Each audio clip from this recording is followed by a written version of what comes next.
Are you a brewhead?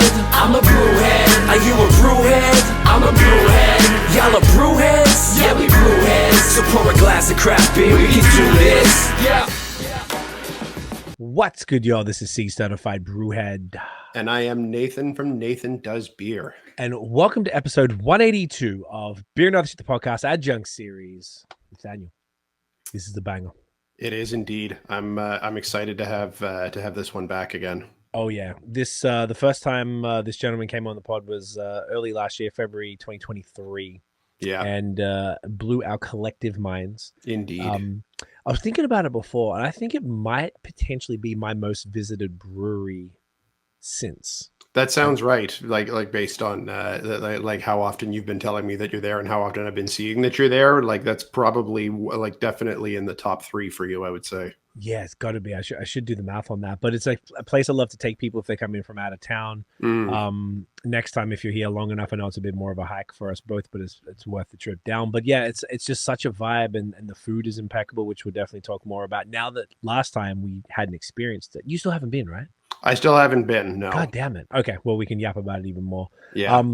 Yeah, this is cool. So we wanted to bring them back to now we have a better understanding. We drink their stuff as regular as possible, and there's so many amazing things happening for them. So I think it's time. We had them on back. So folks, enough foreplay. That's really what it is, isn't it? All right, guys. Oh, where's my little clap? Hey, Barrington. Guys, please welcome Greg from Counterpart in the building. And boom, Gregory. Great to have you, brother. Yeah, good.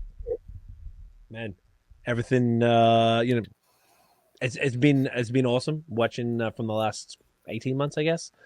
You guys are just dominating, man. It's so cool to see. Just congrats on everything, dude. It's just really sick to see you continue to push out incredible beers across all the styles.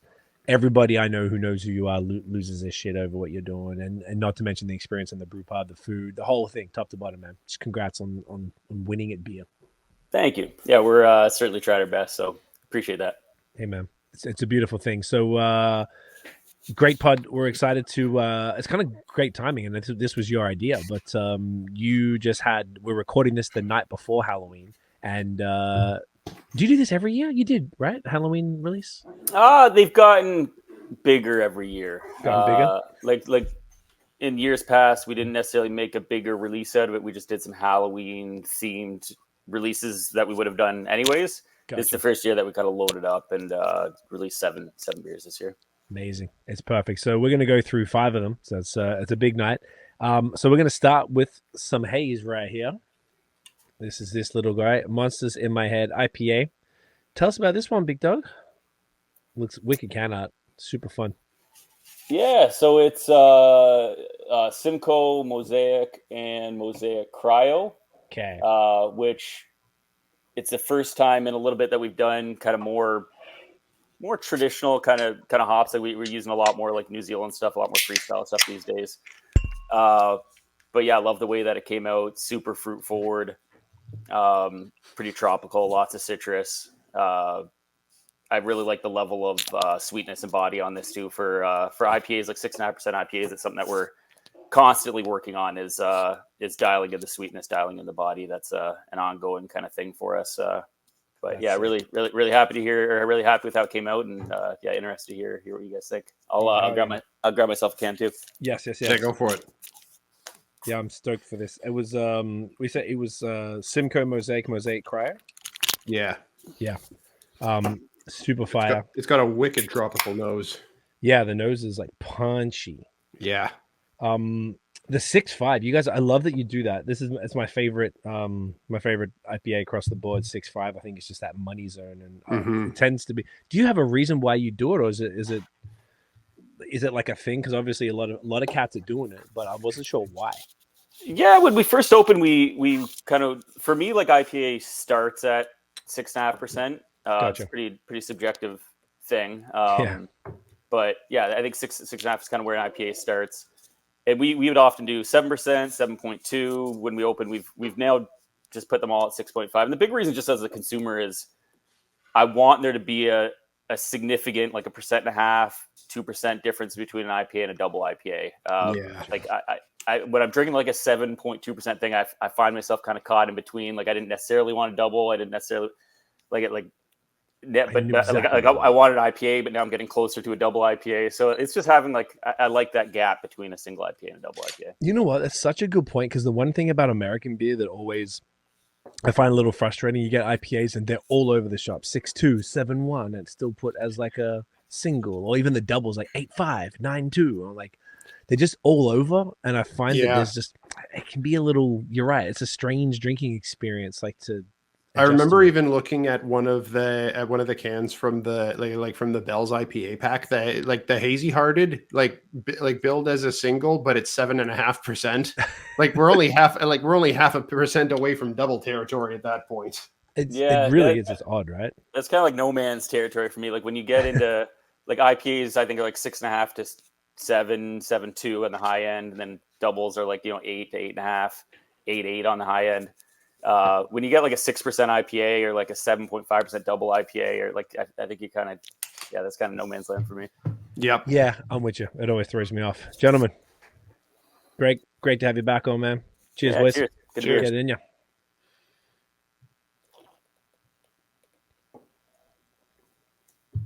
Fuck.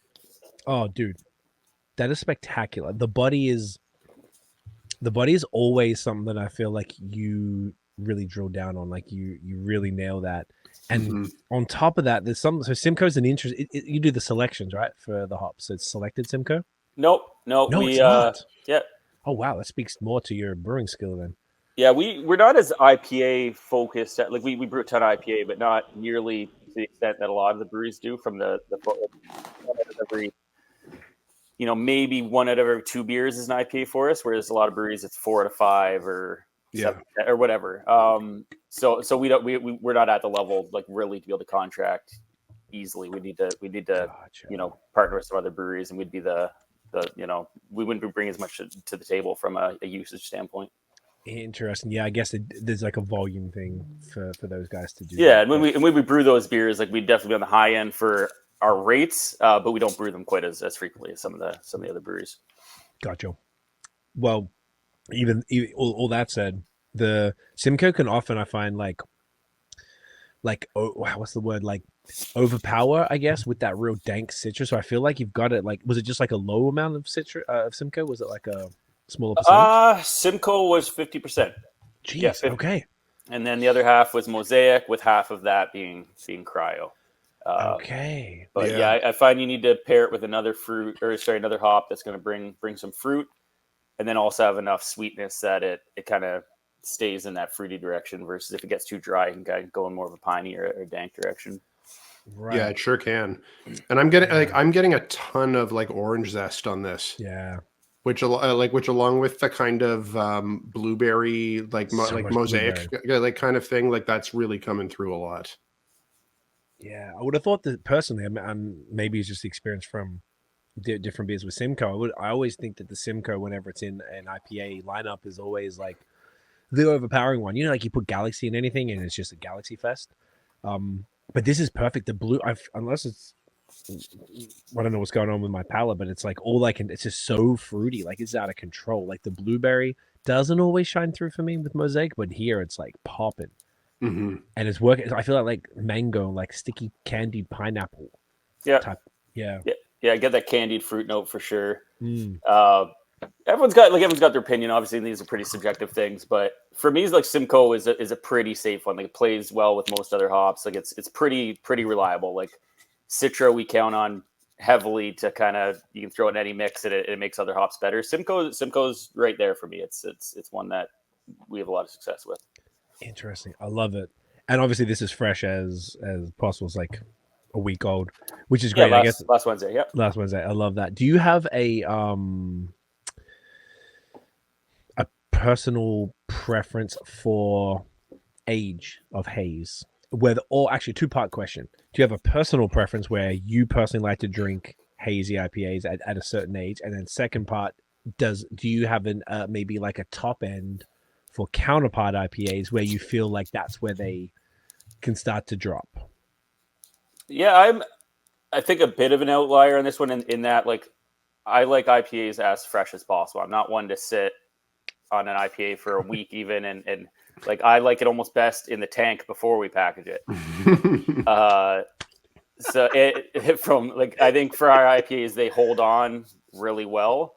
But regardless of the IPA, regardless of who makes it and how sophisticated the packaging was and how dialed in that was, like I find after like 6 weeks, you're not getting it's fallen off for sure. Some of them will hold on real nicely for another 6 months or 9 months, where they'll still be like very pleasant beers. You mean weeks or months? Weeks or months? No, like months. Like if you get it, like if you wow. try one of our IPAs that's 6 months old, it'll still be very pleasant. But it's lost a significant step by then. But I find that even after like 4 weeks, if I get an IPA from another brewery that's over 4 weeks old, I feel like I'm not getting it represented the way that it should be. I'm a little less interested, a little less excited. I like to get hoppy beers as fresh as you can. Very happy to hear you say that. I talk about it all the time. I'm like a date code princess. Like I really would prefer 1 to 2 weeks tops. And it's not always possible. Like say if Nate's getting stuff for me, he knows don't get anything if it's already 2 weeks old. That's like the max, because by the time I get it, it might be 3 weeks old. Then I got to drink it quick. For sure. And then you just find yourself stressing. And it's like the only time I find it last longer, and maybe you have some thoughts on this, is if it's got some hot burn or that greeniness to it. I find that elongates the lifespan of haze, whether it's single, double, whatever.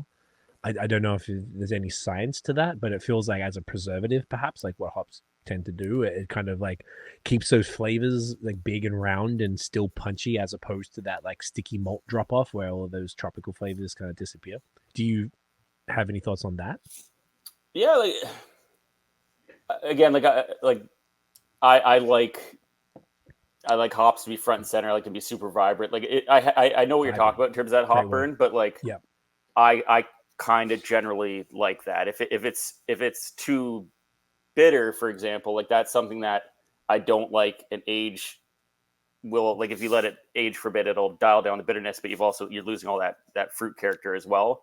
So most of the IPA breweries that I enjoy, like they taste great on day one, and then they hold on nicely for months. But they're tasting the best on day one, like the breweries that I lean towards. I feel like if you have to sit on it for 2 weeks to get it to to let the hopper die down or get it to a sweet spot, like in my opinion, that's the brewery hasn't really done its job in terms of doing packaging when it's kind of ready to drink. I feel like once you package it, should be ready to drink then and there. And that's my experience with all the breweries that I really enjoy. That is how they do it. They taste great on day one. It kind of makes sense because it's that's kind of a bit much to expect of the customer to have to do on their end to like sit on it in order to have the optimal drinking experience. It makes sense that it should be ready to drink when it goes out your door. Yeah, 100%. I think so. Everyone's got their own philosophy of these things, but I see it with our beers. Even like people will check them in and say like, still tasting whatever. We'll check back in 6 weeks, whatever. I'm like, it's not going to taste better in 6 weeks. It's really not. No, you're right. And I also find, so I'm very, like I said, I feel very validated hearing you say that, because I feel, and like you said, you feel like you're an outlier. I always felt like I'm a bit of an outlier in that belief of a fresh IPA, because I find that, like, say, Bebo said to us on a pod that if he saw Bone Tree and it was 2 months old, he wouldn't even blink, and it's fine. And that, like, I was like, that's really interesting. So, like, it's, I guess maybe that's how they construct their beers, and it's a little like dependent on the brewer and the approach, and sort of like, I don't know how much control you have over it really, though. In terms of when it's consumed, or not? Well, of course there's none there, but of course of when it starts to drop. Like if Bebo is saying that, if their IPA at 2 months is completely fine, like are they making? I didn't ask him, but I was like, are they making it with the intention of it holding up longer, or is it just like a byproduct of something that they don't even know they did? Like, I don't know how that works. Yeah, it's mostly your packaging that'll give it steady DO? shelf life. So keeping DO to an absolute minimum, and you can pick that up at any stage of the process. So when you're doing your transfer, like when you prior to packaging, having your DO very, very low when you're packaging, whether you do it yourself or you're using like a mobile canner, keep your DO very, very low. So I think like, while I think the best IPA producers, their beers taste best on day one, the best IPA producers, they also taste great on day 120. They shouldn't fall off a cliff. But I think they're going to degrade through time the further they get from packaging. Just my opinion. Like certainly in that first 2 weeks, they should be perfect. Yes. But after that, I think they're gonna start slowly falling off, and the good ones will hold on at a pretty high level for a long time. You're just not going to be at peak level. Gotcha. And you're also right. You said before, which I liked a lot, that if you have the older one and it's your first time, whether it's with that brewery or with that beer, then you're not getting a proper representation of what that product is meant to be. And I always feel like that was the one thing I've found about distro. Not so much here in Ontario because there's not as many like avenues, I guess. Well, now there is through the convenience and stuff, but that's more for probably scale breweries. But say in the States, I go to anywhere in Buffalo or whatever, I go there every week. Every month, I'm sorry, every week. That'd be awesome. Every month. And it's really hard to find fresh stuff like foam. Everything I see of foam is minimum 4 weeks. And I asked people about it, and they said it's just how the distributors work. Yeah. It's because of their 3-tier system. And it sucks because I never buy it. And I'm like, oh, it's right here and I can't buy it. Well, I can, but I don't think it's fair to foam because I don't feel it's a fair representation. Even if it was cold chain, it's still 4 weeks at minimum. That's if you're lucky. I feel like that's just one example that popped in my head. And it's no similar shade to foam at all. It's similar in Quebec too. It varies wildly because it's a thing of if you're going to a bottle shop somewhere in Montreal, like the stuff that they have from Mezzo is gonna be pretty fresh. That's pretty easy. But the further out you get, like if you're like over the bridge from me in Gatineau, if you're at a store there, if you've got stuff from Mezzo or from the Catch or from or from Sir John or anywhere else, it can really, really vary wildly. And it really does more even the further out. Cause like when I'm at my in-laws in Rimouski, if I see stuff from back Canada or Sir John or whatnot, like could be 3-4 months, even more. They're like old with anything that there's on the shelf there. So I'm like date code checking. Nope. Like so many. Yeah, for sure. And I wouldn't say it's not fair to the brewery, like because you do that, you go into that arrangement knowing full well what that's going to mean. So if you're going to distribute to that state, you know that it's going to be 6 weeks before you're at the shelf or whatever. Right. So you weigh the the pros and the cons and you make that decision. And someone like Foam, they probably feel confident that even at 6 weeks, their IPAs are better than 95% of the beers you can get on the shelf. So to you weigh that risk and into the reward is opening yourself up to another market, selling a lot more beer. Like if you really wanted to, you could just sell all your beer yourself at your own front door and ensure the quality is at the absolute highest. You sell a lot less beer that way, or you make, calculated, growth decisions in terms of where you're going to sell your beer. And you just have to be okay with it and live with it and control it to the highest extent that you can. But these are, known things when these breweries go into the arrangements and I've obviously done that assessment and figure that it's good for the overall, growth model of that brewery. I hadn't thought of it that way. That makes sense. Maybe I should roll the dice then, because you're right. Like, if the brewery has decided that, knowing that that's going to happen, that it's all good, then fuck, it must be fine. It's just like, maybe it's just in my head that it's probably not the. I've had their stuff obviously fresh from the brewery. It's killer, and then I think I have had older cans, and it didn't quite. It just wasn't the same. So I was like, maybe something changed. But okay, that's really good to know.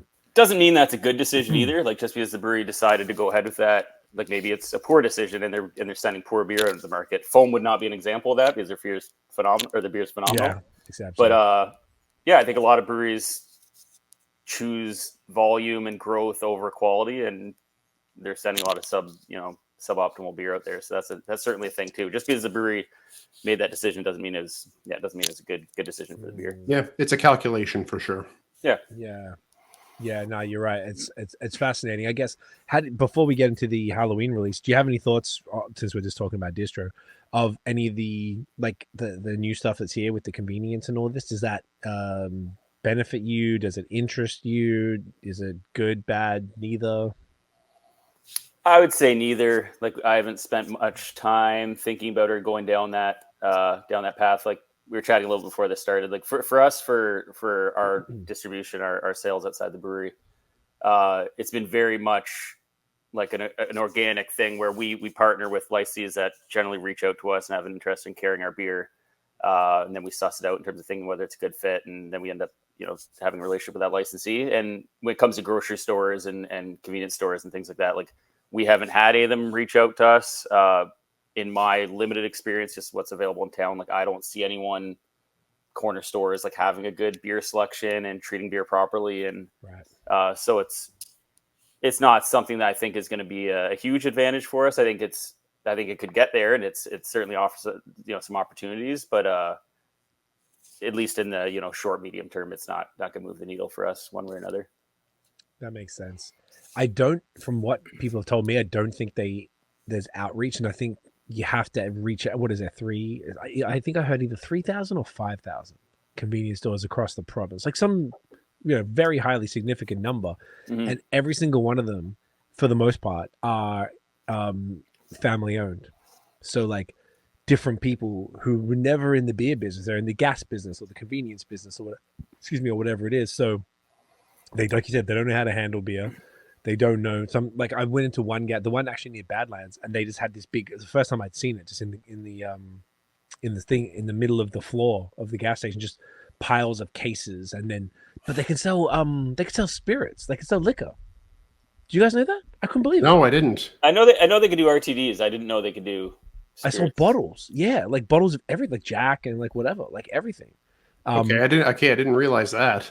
Yeah, and that's a bigger change. Yeah, because I thought the LCBO had that shit on lock, but yeah, it was just everything was just in the middle of the floor. I don't recall seeing anything in the fridge, and almost everything was in packs, like a six pack in the boxes, almost like you get everything and package it up. Yeah. So I think I was talking to the Collective dudes, and they were saying that they basically were real. That's a big part of their strategy because they got a different model. Yeah. So they were doing a lot of package-based stuff. So yeah, maybe. Aiden from Henderson was saying that too. That like with this opening up, like that's going to kind of be the way of the future for for anyone who is looking to to kind of expand into that like sales route. Yeah, it certainly provides an easier entry. Like, you can kind of wade into it versus make this profound shift and try to get in the LCBO, and that comes with a whole. That's a pretty big decision to make. So it eases the entry into that. And yeah, it also could be awesome. Like, you could get these little convenience stores and stuff that have great beer programs and put a lot of focus on it. Like, you certainly see that elsewhere. Like, if you go to like the Tops in Lewiston, like just over the border there, it's a grocery store, and they've got an awesome beer selection. Like, it's like a little bottle shop in there. So it's just a matter of like having someone that, works at one of these places, having an interest in it and, growing it properly. Yeah. I have a feeling that it like what's going to happen is like by and large, it's like there's not likely going to be much of anything of interest to most craft beer purchasers. Like, you'll probably get like the bigger names like in there, like your Collectives, your Muskokas, and and all of that. But but by and large, you're like most craft beer drinkers are probably not going to be shopping at corner stores. However, there will probably be some like devoted craft beer fans like who either own or work in convenience stores who can convince the owners to do like a really thoughtfully curated and and dedicated craft beer section, who are who are significant outliers in it, and we saw the same thing with grocery stores too. Like there was like one store here in Ottawa, like Brown's Independent, which is which is a grocery store in the West End of Ottawa. And I know the dude who was the beer manager at the time, and he had like a whole Instagram account just for that one grocery store's beer aisle. It was the biggest grocery store beer selection that I'd seen anywhere in the province, and like curated with more things than I'd seen in any other grocery store in the province. And this was going back like 6 or 7 years that that this was even doing it. So you'll probably see some some devoted like craft beer enthusiasts turn into like a really well curated bottle shop in a corner store. Like I'm sure there'll be pop-up. They'll be the exception by far, but it'll probably happen. Yeah, that reminds me of Quebec. It's sure. like every convenience store has beer, but only some of them are specialty beer stores that would have the good stuff and would, Yeah. and but for all intents and purposes, there can be like Peluso in Montreal. Yeah. If you guys have, it's like the front of it's just a normal convenience store, and you walk in the back, and it's like fucking rows of fire. It's and then the big ass fridge, which was like sick to see. So hopefully, that's a really good point, Nate. I think that could be a good thing. And then if they could. There's something someone told me. I forgot who told me. But someone said you have to like it's like an LCBO listing, and they have to buy off the list. But you can add anything to the list or remove stuff from the list, even if and it doesn't have to have been in the LCBO. Yeah, something like that. Does that that sounds right? That sounds similar to what Jeff was telling me about how it worked with the grocery listing. Okay, but you still had to go through that. Yeah, annoying avenue, which kind of sucks because an LCBO still gets some cash from it, I guess, whatever. But as long as it's easy, I guess, to put it on there, because if you want to be, it'd be nice to see that, because right now we've got the independent bottle shops, like we're talking off air. Durand obviously is the one here that I go to, and I know, there's a bunch, Wheeled Brew and Princess Cafe, Sidewalk, in Kitchener, and fucking Gather now in Merrickville, and and Dominion City's corner store. So but there's not too many more. Bevy Bira, but Volo, I guess they have their one, but they're probably marked up a lot because it's Toronto. You got like Wheeled Brew, Arabella Park. Like there's a lot of like really stores. Really good ones. Yeah. Oh yeah, really good. Arabella Park sells cans to go. Yeah, we sell a lot of cans to them, so I'm very 99% sure they sell cans to go. I think they sell like good chunks of them on premise too, but I'm quite sure they sell them to go as well. Okay, I think you're right. Yeah. So either way, though, that's we've done pop-ups there where they're bringing in all like cases and cases of cans. So, yeah, I'm sure they are. Okay, yeah, I love that. But the point is, I guess that's like 10. Like there's not like hundreds, if not that. Yeah, you know what I'm saying? So now that they could be, I feel like the market could, if there's like Nate was saying, like like a passionate person that would run. I'm just thinking of almost like from a consumer. It's dope that I can go to Durand every week and know that I'm going to get all the fresh stuff. But maybe if I'm somewhere different, and I'm just like maybe it's a beer desert, but then you got Lovebird Snack Club actually up in Thornbury. Then maybe you just pop in, maybe in Collingwood or some shit, like in the middle of up there, that some dude at a convenience store just fucking loves craft beer and drives to Counterpart and drives to Badlands and Third Moon and Willowboat and all these places every week to get the new shit. Like that would be sick. Just like having these additional, now I guess the point is of almost capitalism. People have the option now that they can, like, for sure, if you want to get in on it, Yeah, and when we get anyone reaching out to us about that, like on the convenience store level, or like that'll to me signify that that's starting to happen. Because that's certainly happening on your bottle shop or your beer bar level. Like that's how we get all of our listings from people reaching out because the customer has recommended them or they're aware of us. But on the convenience store level, we haven't seen any of that. Maybe other breweries have, but we haven't had people reaching out trying to bring our beer in. When they do, whether it's convenience stores or bottle shops, do you ever tell them like, hey man, you got to keep the shit refrigerated, or do you do you give them any indication of sort of how to treat the product, or is it more just like you trust them because you know that maybe when they reach out you look them up, you're like, oh, these guys know this stuff? Yeah, if I haven't heard of them, we'll always look them up. Like, I'll look at their website, I'll look at their Instagram, and you can get a pretty good feel for it. I also do the vast majority of our deliveries, so I can kind of suss them out that way. You pop through, you might do one. If they fuck it up, you're like, nah, bro. Yeah, but you see pretty quickly, like if they're storing, like this happened during COVID quite a bit, where people would pop up and like all of a sudden now they're a bottle shop and they don't have any refrigerators, and so that's the ones who have stuck with it have made that investment and are doing it properly. The ones that haven't have kind of turned over in the course of a pretty short period of time. Gotcha. But yeah, it's not hard to figure out whether they take beer seriously. Like you can usually just tell the person you're speaking to in terms of where they're at and whether they understand. Interesting. Yeah, that's a really good point. It's pretty clear, and I guess then you can look at what else they've got in the fridge too, and just be like, what's the curation like? And if the curation's fire, yeah. And there's a few that are like the one like your Third Moons and your Badlands and your so forth. Like if those guys are there, like we all kind of do our work in terms of so you usually like see other brews there and you'll trust that there's a certain level of quality there. Not to say it's perfect, but between us, I think we're all trying to ensure that our beer is being stored properly. So if you see several other breweries that you trust their level of quality, you can feel pretty good about it. Interesting. Yeah, that's good. I hadn't really thought about a lot of this stuff actually, as far as the decision to do it. So yeah, like it's important though in this particular, beer's like in a weird space right now, and you also want to make sure that the product, because it does need, particularly haze anyway, needs to be treated a specific way. So it's something that like you do have to be considerate of. Have you ever said no?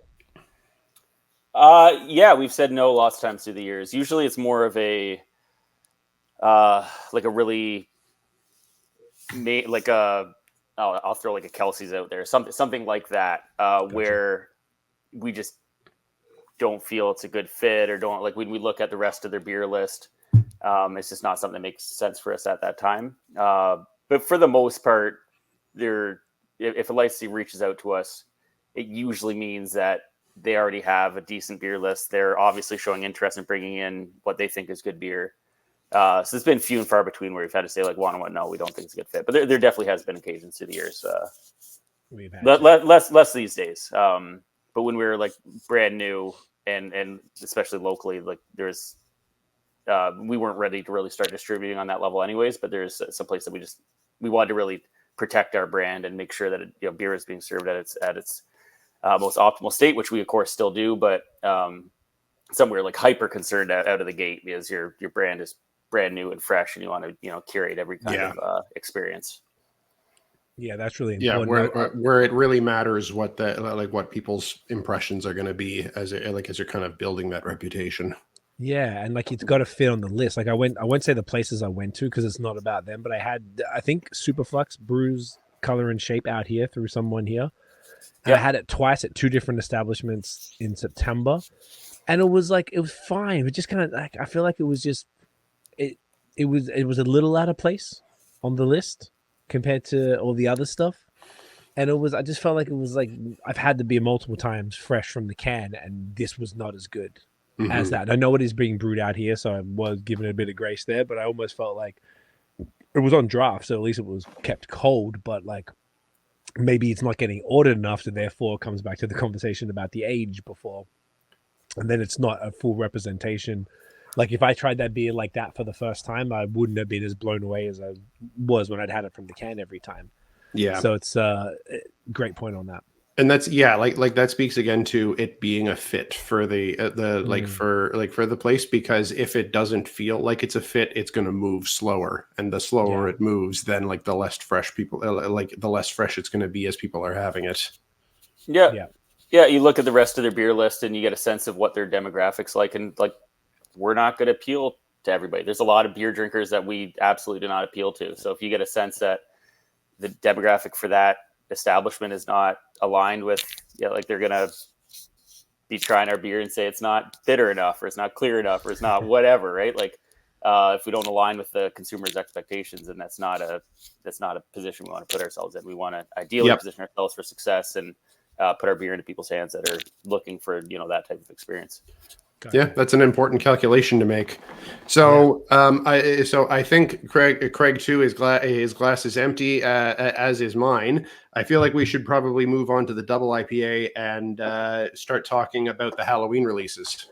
Yeah, I didn't want to derail that convo because it was really interesting. Because of course, I feel like we hadn't got insight like that from anyone before. I don't feel like we never dived into it, so that was great. So you're absolutely right. I felt like that was that was the right point to kind of change gears, unless there was something else that you still had to say that. For me or Greg? Either. Oh no, that was it. I feel like you nailed it, bro. That was awesome. I feel Yeah. like I also I'm thinking as well when we're having these conversations. One, I want the answer because I'm curious, but also I feel like there's other breweries who are listening, or maybe potential people who might be wanting to open a brewery, or breweries who hadn't really got into this side of stuff and just be curious what a more established brewery like Counterpart is doing in that realm. So it's really really good advice. So Yeah, I think these are important things to think of. yeah, I'm gonna grab my next can. Give me 1 sec here. go fetch it. We'll wait Yep, for you go for before it. we reveal. So that one that went down. Oh, fuck, that was great. That was so good, wasn't it? My God. so fucking good, man. Like it's one of these things that like when we start with a lager, or especially in a short can, like it makes sense that we're just gonna like straight up pound it back. The the IPAs, like we don't usually finish on the pod, but like this one was just going down so easy. Like we both just drained that. we're just saying, Greg, Awesome. it's fucking spectacular. Yeah, it was such a dope beer. It was perfect, and obviously it's clean. This episode's coming out next week, so this will also be a fresh episode, so people can get the beer fresh if it hasn't already sold out. Cool.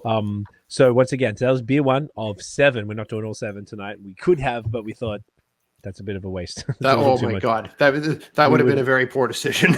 It would have been a poor decision. So the second beer, now we're moving up to the 8.2 double IPA, Where Dreams Go to Die. Love that name. And this is a collab with the Lords at Rouge River, which is another brewery. Shouts to Jordan and Dane as well. They do some killer shit. Brother, tell us about this one. Yeah, so it's collaboration with Rouge River. We've worked with them a few times before. This is the second collaboration that we did at Counterpart, and just did a second one at Rouge River as well. Escape from Reality. If you haven't tried that, it's awesome. Ooh, okay, hell yeah. But yeah, hop with Citra, hop that we're both a big fan of. Nelson and Rawaka. Pretty sure. I'm second guessing myself now, but I'm quite sure it's quite sure it's Nelson and Rawaka from both of which from Freestyle. Oh yeah, tastes like Nelson Rawaka. We just got a massive hop delivery from the folks at Freestyle the other day, so had lots of options to choose from. And these 3 hops, we've used them together in a lot of different brews, like Rawaka Citra or Citra Nelson Rawaka, but we never used the 3 of them together. Okay. And I think it came out awesome. We did incorporate some of the water profile things from Rouge River to kind of, so it's somewhere in between, where base beers would be at. And I think it came out super, super tropical. In terms of like speaking of mouthfeel earlier, like I think the body on this one is pretty special. Just very, very creamy, very full without being too sweet. Very fruit forward, very tropical. Oh, it looks spectacular, gentlemen. Yeah, it sure does. Get that in you. The nose is crazy. Cheers.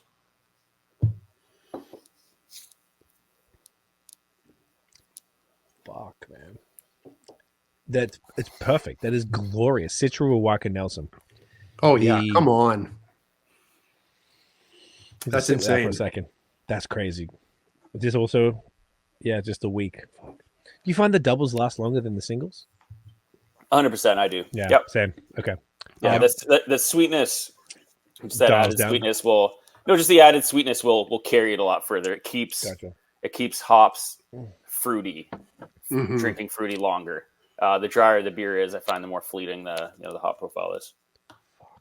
Dude, this is so good. I'm not gassing it up at all. This is no, not at all. And and you know what? For a double, I'm not finding this reads particularly sweet, which is interesting. No, this is like, it's got a nice I'm getting the straight just Rawaka Nelson here, like super punchy, but it's like it's restrained. It's got the body obviously clearly of a double, but it's like the sweetness is like dialed back to a degree, and or at least like you said, controlled. So it's like, it's not over the top, and you're just getting the fruit without that over the top sweetness, which allows you to want to have that next sip, which is sometimes a little bit of a chore if the double is a bit, this is 8.2, which is also, once again, love that, like 6.5, 8.2 money. It's like exactly where it needs to be to make it more, not more drinkable, but you know what I mean? Like it's it's not like a whole ordeal. Sometimes, you know, you're trying to get through a double and then it's like a bit of a thing. But this is money, Yeah. dude. Thank you. Yeah, I like when it comes to sweetness, like a very kind of neutral sweetness that just allows the hops to drink a lot more fruity. Like I don't really like to get a huge amount of malt character, or certainly go in like a syrupy kind of direction. I just like a neutral kind of sweetness that has it drinking almost like fruit juice. Yeah. There you go. And that makes your 8.2% go down pretty easy if you can achieve that. Oh, absolutely. I quick- love that I love that kind of deliberate intention that that you're putting behind the flavor profile, because I think that's really important, and I think that's something that a lot of brewers who who are kind of a bit more not to name names and not to criticize anyone, but like that, like how the sweetness and the and kind of how the texture can come off is is often given a bit of a secondary consideration to the to the hop profile, but like it's really part of the whole package, and and kind of the experience of how it comes through. And I think it really shows that you guys put some deliberate intention behind the whole the whole package that goes into the experience of it. Yeah, at least for us, I think you're just trying to set it up so your hops can shine brightest. That's what the thought that goes into the grain bill and such. Like when you drink like a proper like New England IPA, like more of like a Vermont IPA, they're pretty different animal from like a hazy IPA. They're if you have something from Treehouse or Alchemist or even Hill Farmstead, like they're pretty malty beers. Like they're much darker in color, quite a bit of malt character, and they're fantastic, but they're very different beers. And for my own personal preference, I prefer your progressive kind of hazy IPA. Mm-hmm. But these are all personal preferences. It's just where we like our IPAs to sit. Absolutely. Totally get it. This is crazy, dude. This is really fucking good. Like, Yeah, it is. I feel like it just nails it on. Oh, I didn't give it. I drink less double IPAs than the others. I know Nate's more of a double guy. I drink more of the singles just because I can have more of them, and I'll have usually one double IPA in the sesh. But Sure. yeah, man, this is so money. It's perfect. I love it so much. Yeah, the Rouge River cats are awesome with their haze as well. So it's kind of like perfect. I like hearing that. I hadn't heard anyone say we use their water profile. That's a cool sentence. Like you actually like took their is it recipe a fair word to use? It comes to like salt additions. There you go. So we took some plays out of their kind of playbook, which we did last time as well. We did a last collaboration was called Dream Juice. So this is kind of a play off that as well. Like obviously Halloween release, so we kept kind of Dream in the name and just throw it through like a Halloween kind of slant on that. So it's very much almost like a part two, to that first collaboration, which was Dream Juice. Here it is. Okay. I think it was maybe our third anniversary. This is 8/5, so January 2023. I'm seeing people checking into this. I'm pretty sure it was the third anniversary. So it was 2+ years ago now. Did you do it? Someone must have had it late. Someone checked in January last year, but other people are checking in June 2022, April 2022. So yeah, you're right. From your anniversary in April 2022. Yeah, it would have been March 22. And yeah, unfortunately, you definitely see those beers still being checked in. Oh yeah, and there's someone I know. which she gave it good though. She gave a good rate. It's often accompanied with like a pretty shitty review, and you're like, it's dude. What did you expect? Like, yeah. What do you want? Like we stand behind our beer, but not after 2.5 years. No, that's a different situation. At least sometimes people put the canning date in the check-in at least to be like, if they're going to mark it down a little bit, it's sort of like a caveat, which isn't necessarily helpful, I guess. But yeah. No, I totally get it. Dude, this is fucking crazy. So for the Halloween, like you said, you did 7 drops. So we're going to do 3 more cans as well. But do you want to just, I don't know if we want to spoil the next ones before we do it, but should we at least talk maybe the thinking behind it all, and then we can show off the 2 that we're not going to drink? Yeah, for sure. So you want me to avoid talking about the beers that we're going to be drinking later on in terms of specifics? You know what? Fuck it. Let's talk about Well, it. It's fine. I just think being let's silly. let's talk about the whole the whole package. I don't think we need to worry about spoiling it. Yeah, you're right. People. By the time everyone listens to this, like everyone's going It's to in know the description. what beers are out. So I put it in every description. So you're right. Yeah, Never to be mind. more, but in general, like to cover like we did some kind of fun things with it, trying to do some, which we've done before, like candy bar kind of stouts. These are 6%, oatmeal stouts that we adjunct to drink like some of your nostalgic kind of favorite candy bars. So not your usually when you see these things, they're 10%, 12% beers, which honestly is like a better format to do it in terms of being able to having things to work with, because you have that big sweetness, that body to be able to more closely mimic. It's harder to do in a drier beer. But for us, where we've seen with our demographic, like we started with our oatmeal stout roller, and we slowly started doing different things with it. And our customers got super stoked about it, sold really well. Feedback was really good. So something we wouldn't have necessarily thought we were going to do, but like a 6%, almost like, candy bar stout, but it's been a lot of fun, and yeah, people get really excited by them. So we did a couple of those, like a couple candy bar stouts. We can talk exactly what they are. Who cares? And also, you've done other one last year, because I saw in my Facebook memories I was drinking the one last year, which was like last year. I think it was a Snickers, if I'm not mistaken. And there was a coffee crisp. Coffee crisp. Sorry. For Halloween last year, we did a coffee crisp, and that was our roller can has some dice on it.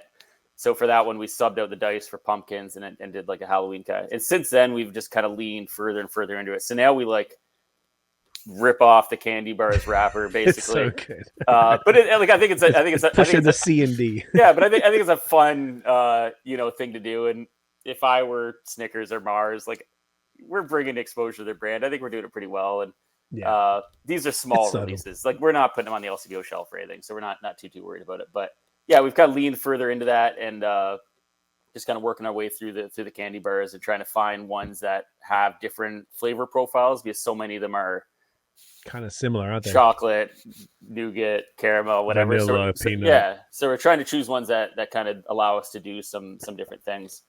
Generally when we do those, we do a split batch. We'll brew, full, 15 barrel batch, and we'll split it and do two different adjunct treatments. And then did a sour as well. That's a Sour Patch sour that when we get there we can talk about that a lot more. Called The Kids Aren't All Right. So I thought that was a fun. We do a lot of song inspired names, and that one was just too good of a fit. I think again we can talk about when we get there. I think the branding was pretty fun. Yeah. And for IPAs, double IPAs, the two we're drinking, we started with more just kind of slanted them in a Halloween direction versus directly going off. It's kind of hard thing to go off a Halloween inspired thing from a flavor profile standpoint. And and then paired that with a couple barrel aged stouts as well, which those are the two that we're not drinking tonight, just given the ABVs and and the duration of the podcast. Those would be hard ones to take down. Yeah. But Vanquish. And those were the most extended barrel aging that we've done to date. I believe it's 37 months. Oh wow. So we're on the longer end to begin with. I think the youngest barrel aged stout we've released has been 20 months, 22 months, something like that. These are barrels we've been keeping our eye on for a long time, and we're super excited to include those in the Halloween release, and so far the feedback's been really good on those too. So I'm very excited to get into those. Won't do those tonight, but hope you guys. It's not the right format for it. We've had a couple of pods where we've cracked open barrel bottles before, and Craig and I were just absolutely wrecked the next day, and it's a thing of we definitely never waste any of it, but even whatever we do drink, those come at the end of the night where it's somewhere between 11 and midnight, and just get us absolutely fucked. And then we did one with Troy from Badlands, and I was like a vanilla, the Trinilla. The triple vanilla, yeah. I couldn't drink vanilla stouts for like 4 months after that. I didn't like it was too much. It was phenomenal, obviously, but we'd had like 4 or something like that beers beforehand. It was just sort of like I And just that's don't a think it sweet, does. like with that much vanilla, it's sweet too. And Yeah, it was a little rough, and I feel like it's not. Yeah, we've got enough fantastic. Fortunately, you've done like 7, so you got 5 great cans as well, and Yeah. and these ones. If we may leverage that into the barrel conversation, yes. as of last year, neither of us had tried your stuff. I think I checked. I think I got like 9 or 10, including these two. Counterpart. I got a lot to catch up on bottles, and I had this one the other day. I had to put it on the shelf because it was fucking spectacular. The Deciduous. Mm-hmm. This and the only other beer that's as good as this was the other half Pappy Van Winkle stout. Like these are right next to each other. It's just the most spectacular shit, dude. Like I really truly I think it's pretty. It's not like being out of control saying this is the best in if not the country, if not the province for sure, but I don't know who else is doing shit this good is what I'm trying to say. It's just spectacular from like, even if you look at like this Deciduous here, like it's just this beautiful gold shimmering glittery wax, but on top of that this like, what's this material, dude? Like it's like a matte label and then like a sort of glossy like bear there. Like it's just like some of the most beautiful products It's I've ever gorgeous. seen. Yeah. Thank you. It's stunning, man. Like what's inside and what's outside. Like the whole thing is conceptually incredible. I don't know if you just want to speak to what you guys are doing with the barrels, like what makes it so, what are you doing that's making it so incredible? Like what's the deal? Yeah, so it was like barrel aged stout. We knew before we opened it was going to be a hugely important thing, category for us, something that we're going to put a huge amount of energy into, that we hoped we could do it at a high enough level that it could achieve some of the hype and success with it that we've had. Yeah, like when it comes to that category of beer, it's a category I know very well. Like I've spent the majority of my adult life, seeking, some of the best stuff that you can get your hands on. And If you check your Instagram, Oh my god, you're out of control. Check out Greg's Instagram. You'll I see learn a lot. like the caliber of shit that he's drinking. Yeah, so fortunate to have some good connections. Like I lived out on the West Coast for a long time and made some very good friendships out there. And then since moving home, I've done that. So pretty good access to kind of the U.S. really in particular. But yes, when we set down that path, like one thing, like we were very clear on what we're trying to do with that category, which was it's entirely about excitement and building hype and just making the most special thing that you can. Like there's no shortcuts, there's no expenses spared. Like we're gonna commit the amount of time in terms of like your overnight boils and your double mashes and your long brew process, but then also it's going to stay in barrel for as long as it needs. Like we're not looking to reclaim recoup that cost. If it needs double barreling, it's going to get that. If it needs a triple barreling, it's going to get that at $700 a barrel or whatever.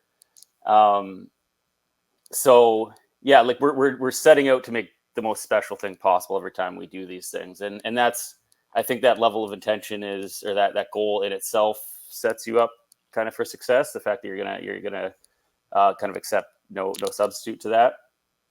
And yeah, through time, like I think like our brew team and our brewer John, who's been our brewer since we opened, phenomenally talented guy, and like he got us off to a strong like Deciduous with our first imperial stout that we brewed that ended up being a pretty successful one for us. And double barrel Deciduous was a later product of that. So can't speak more highly of him and his talent as a brewer. And yeah, when it like I think like it goes without saying that if you're gonna have a good barrel program, like your base stout, the stout going into those barrels, it needs to be great. That's obvious starting point. But the difference between the good ones and the great ones is kind of what you do from there once it goes into barrel, and that involves a million little decisions, like how long you're going to let it sit in a barrel, like when you're going to pull it, when you're going to let it go longer, when you're going to re-barrel it or double barrel it or triple barrel, when you're going to blend it. So if you have like a good foundation to work with in terms of like if you look, I can't remember which podcast I heard this in. It was on Beer and Brewing podcast. One of these barrel producers, he talked about like as like an artist, like having colors to paint with, and we're getting to that point now where we've got a wide enough selection of barrels that we now have all these kind of colors to paint with. In terms of like if it's rare that the best product is going to reside in a single barrel. You're going to try that barrel and it's going to be perfect. It's going to be really good, but you can always make it better by blending it with another barrel or rebarreling it into another barrel, incorporating another spirit, incorporating another cask into it. So I think that's something that's one of our strengths is kind of shepherding that beer kind of through the process. And if you just look at the average time that our beer spends in barrel, and we've got a lot of like double barrel stuff coming out, like the commitment to from a time and expense perspective is certainly there, and then we just trust our palates and hope that the audience is kind of where we're at with that. That's so sick, man. I feel like you said, that's a really cool reference with the colors to paint with, and like the fact that the barrel aging side of stuff is like truly one of the more, I don't want to like make other brewing not look as intense, but like it's like a different type of an art in the sphere of brewing, like whether it's like once you put it in there, like maybe a bug could get in it and then it fucks the whole batch, or it just doesn't taste good. Then you're like, oh shit, then you got to blend. Like there's so many decisions, like how many decisions have to go into this bottle? Like as far as, it's just so insane when the way you describe that. And if you actually think about it, like it's so many variables and so many things that can happen. And it's more just like spend this money on all of this grain and this brew time where you could have been brewing something else and then just hope it goes okay in 37 months. Like the cool crazy thing with it, like you actually have, in my opinion anyways, you actually have more control than you would with any other beer, just because it is like assuming you have a team of people with with that understand the category and what you're going for, and it aligns with your customer. You're almost doing it to a taste kind of thing, like you're with brewing.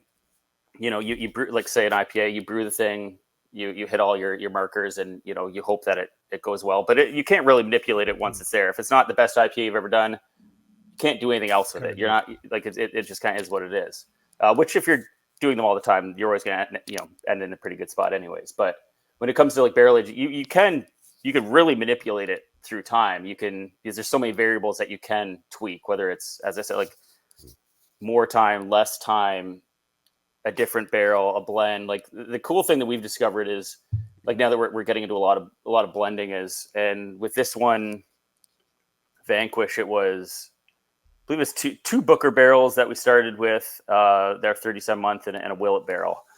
And when we tried these barrels, like the Willet barrel, the single was by a mile the better beer, is a better stout, and the Booker barrel was very nice, but it was an inferior stout. So you just assume you package the Willet, on its own, and that would be the better beer. But if you get your blend right, like sometimes if you get, like, and we did this, of course, like if you get 70% of, the better beer and you blend in 30% of the inferior beer, you get a better beer than the better beer was to begin with, because it just fills in those missing pieces. Like in this case, the Willet barrel, like it was awesome. It was like, we loved it how it was. But if you blended in just like the right percentage, I believe we're at like 30% or so of the Booker barrel, it filled in the gaps and it kind of got us to this even elevated thing, which is really cool, because and we ultimately, like, we let our palates kind of decide that. We don't go into it being like, okay, logistically, we need this to be 2/3 this and 1/3 that, because that's the barrels we have in front of us. We figure out the blend first, and then we try to figure out how to make it work second, which is kind of its own like Tetris game. So in this case, just because you like it at 1/3 of this and 2/3 that doesn't mean it's going to work out that way, because you need to use ideally all the beer that you have. So you always try to. So in this case, I see. Yeah, because it's not going to work unless you got one that's more than the other. Yeah, you're not going to take half of one barrel and then like either throw out the other half, or like you're gonna try to find a solution that puts you in a position to package the best thing possible while utilizing the rest of it in a way that's going to set that up for success. later. So in this case, like we took the 2 Booker barrels, which after that extended of a life in barrels, you start with 200 liters per barrel. By that time, you're down to like, 125 liters in barrel because the losses through time just with evaporation. So we, took both those barrels, blended them together, and then filled a double barrel with that. And then we had, say, 50 liters left of that, and then took the Willet barrel, blended that in with that to get us like our 25-30% of Booker to 70-ish% of Willet. So you got to like, it sometimes gets way more complex than that when you're dealing with like 6 or 7 barrels. Like it takes a lot of thinking of like, I like this blend, but how am I going to achieve it practically? But yeah, so a lot that goes into it, but like you ultimately do have a huge amount of control. And as long as you have the commitment to make it the best thing possible, like from a financial perspective, from a time perspective, you can get there. It just takes some working out and some practical thinking and there's some creative thinking.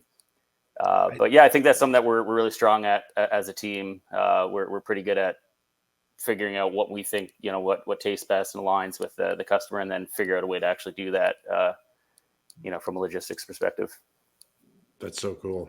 Dude, I love it so much. And now you just explained that, I see what you mean. There is more control. So while there's maybe feels like there's less control because a barrel can go either way, you just blend that shit away and you can typically fix it when it comes to a stout. Whereas an IPA in stainless, it just is what it is. Like you could probably once it comes out, there's not much you can do with it.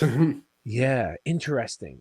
You do need to be willing to dump things too, though. Of course, like because through time, a beer can a barrel can spoil on you. Like that's a non-starter. You're obviously going to remove that from your stock, and that's part of the That's part of the investment itself. We've never actually had that happen, but that's something like you don't blend it away. Like you can use you can sometimes use an inferior beer with a better beer to make that better beer even better. But if it doesn't make it even better, then you don't do it. But that's just the counterintuitive thing that I've learned about blending is that often sometimes a better beer needs a little bit of a lesser beer to make that better beer better kind of thing. It's a funny little relationship where it's just about filling in the gaps and bringing something to that beer that it didn't have on its own. It's all about ratios. It's all about finding where that blend is and what makes it shine. And on that note, like on your in the announcement of these like of the Vanquish bottles, you mentioned on Instagram that there was some loss in the in the process. Can you speak to what happened there? It's just time. Like, so if a beer spends that much time barrel, it evaporates like anything else would, right? So I remember like just as a consumer, previous to owning a brewery and being in this myself, like I wondered that, like, why are some barrel aged stouts $20, $12? Why are some of them $30? There's a huge discrepancy there, and I think as a consumer, you just assume that the brewery thinks that they do it really well, so they charge more for it, and it's better because you're making all these sacrifices along the way that result in higher expense, whether it be in that case, like if you age a beer for that long, like you start with 200 liters in a barrel. Most of our barrels at the age that we do, they usually have like 150 liters left in them by the time we empty them. So you've lost a quarter of your beer that if you did a lesser aging, you would have a lot more beer to sell. So right away, obviously, the longer you age, the less you can sell. It's the same thing with like hoppy beers. The more you hop them, the more expensive goes into it, the less you sell because your yields are lesser. Checks it up. So it's the same thing with age and barrel aged beers. The longer you go, the less beer you have as a result. Right. So that's where the losses come from. But then like when you get into, in this case, it wasn't a double barreled thing. But if you do say a double barreled thing, you have losses in addition to that on the transfer. Like every time you're transferring beer around, you lose beer, that's left in the hoses. That's whatever. It's good. It's a decent amount of literage that you lose that way. But then you're putting into another barrel that has another big expense associated with it. We're only using our barrels once, so you fill that barrel once, and then it's of no use to us. And then you're doing it all over again, where you're losing it again through evaporation and wood beer that gets soaked into the wood and all these things. So that was where that came from. Like if we normally have a barrel that has 200 liters, that one had probably 100 and 140 liters in it. Gotcha. So if you didn't have that extra 12 months on it, we would have had more beer to Right. sell. But it wouldn't have been as good. Yeah, Well, it would have been exactly. a completely different beer. Or that. Yeah, and that's the thing that like I feel very confident about in general is that like if you gave anyone else, not anyone else, because there's very skilled brewers out there that could do it as well or better than us, but if you gave our base beer to a lot of breweries, I feel like we could produce a way better product of the exact same beer just because of all those decisions along the way. Like there's a lot of breweries that they put their beer in a barrel. It spends 12 months in barrel regardless. That's just what they're going to do every year. It's 12 months in barrel, and they're just packaging it out of that barrel. They're not considering, does it need longer? Does it need to be blended? Does it need to be rebarreled? So I think you could take our exact same beer, and it could be still a good thing because it's a good beer to begin with. And if you use choice barrels, it's going to be pretty good. But again, like as I started, that's kind of the difference between kind of the goods and the greats in that category is all the decisions after it goes into barrel. It needs to be good to begin with, but how good it can be depends on all those decisions that you make along the way. Right. So the differentiating factor in the quality of barrel-aged stouts specifically is the decisions. Is that fair? Yeah. Huh. Yeah, I think so. And how well you know what you're trying to achieve, like assuming that aligns with the general public who ultimately decides something, whether something's good or bad. So how well you know the demographic and the category, the style, and and then your commitment to preserving that at all costs, with the various financial commitments that go along with that. That's interesting. Dope. I think that's really cool, man.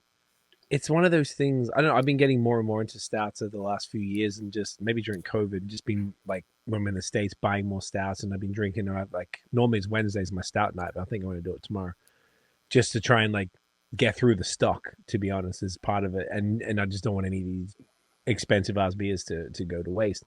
And it's interesting seeing all the different takes on it from I've been trying to get the best of the stuff that they can and really trying to dive in, and then barley wines. Nate's a little ahead of me with the barley wine stuff. I'm catching up and getting into the game. I have all the coniferous stuff. I just haven't got into them yet.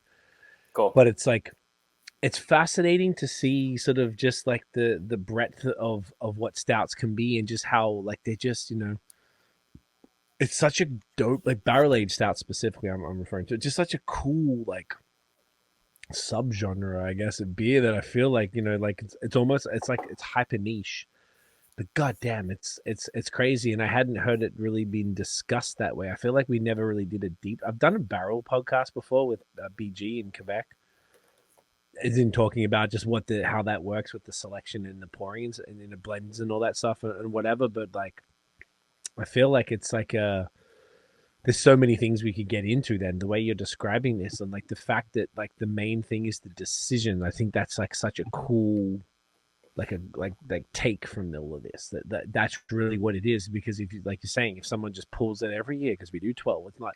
That's what Mark from Barrel Hard here in Hamilton always says, just like the beer needs what the beer's ready when it's ready, it tells you, as opposed to like, oh well, it's been 12 months or it's been 9 months or whatever it is, let's pull it. Like I like that, and I think that probably, like, I guess what you're saying is that really is why you guys are so sort of, you seem to really take a lot of pride in it. So it feels like to me that those additional decisions and those things that might not be financially in your favor that you're making, not to mention, which we haven't talked about at length, is the packaging of it, which absolutely cannot possibly be cheap. Oh my God, yeah. Because the presentation is everything.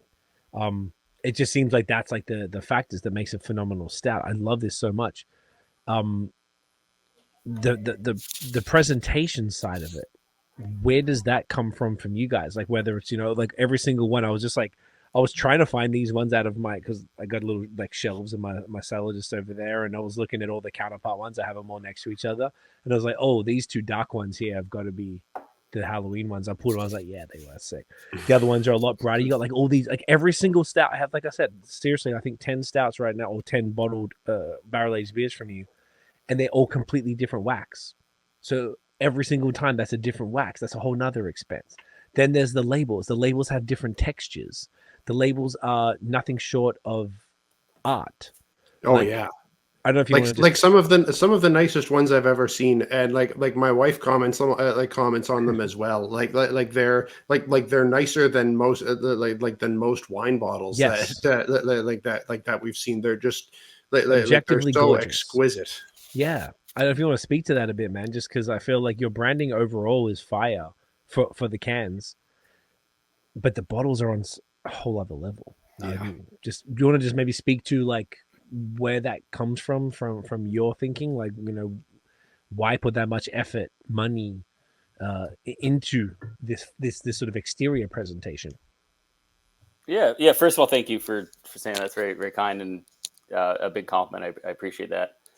But yeah, it stems from the same place in terms of like the whole purpose of this category of beer is to do something that we're super passionate and excited about, of course. But it's to create that in the customer, like to create the best overall experience, you know, for our customer, and that the visuals, like that's a huge component of it. Like especially for us, like we're on the higher end for pricing, and I think, like, you know, when I'm talking about like some of the process that go into it, it justifies it alone. But also, yeah, some of these branding decisions are really expensive too. So that factors into the price, but also it helps justify the price. Gotcha. I think if you're going to be paying $25 for a bottle, which, especially when you compare it to like our US kind of counterparts, that's super reasonable. Yeah, counterparts.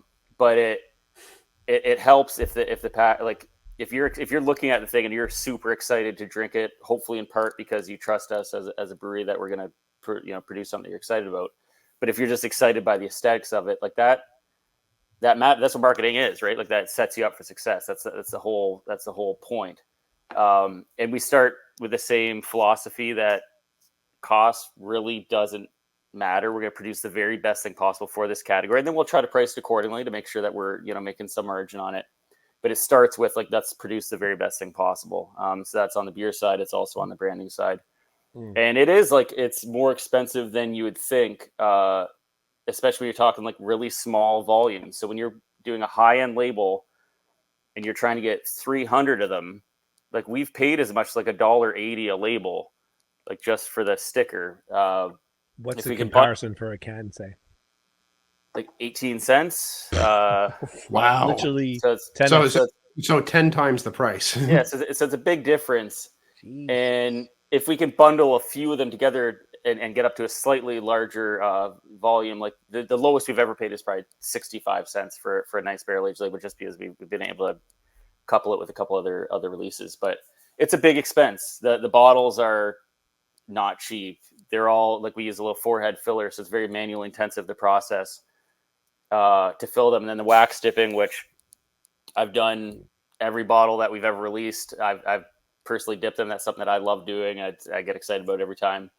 But just the wax, like it's like 50 cents per bottle. The hangy bits in wax. 50 cents, So all these things add up. Like by the time you, like, before you even get into the beer part of it, like it's not hard to spend $4 in packaging, not including all the labor that goes into it. So you can understand like where the cost comes from. And I think like when you compare it to, you know, wine or some other industries, like it's really not unfair at the price point that where the market's at for this.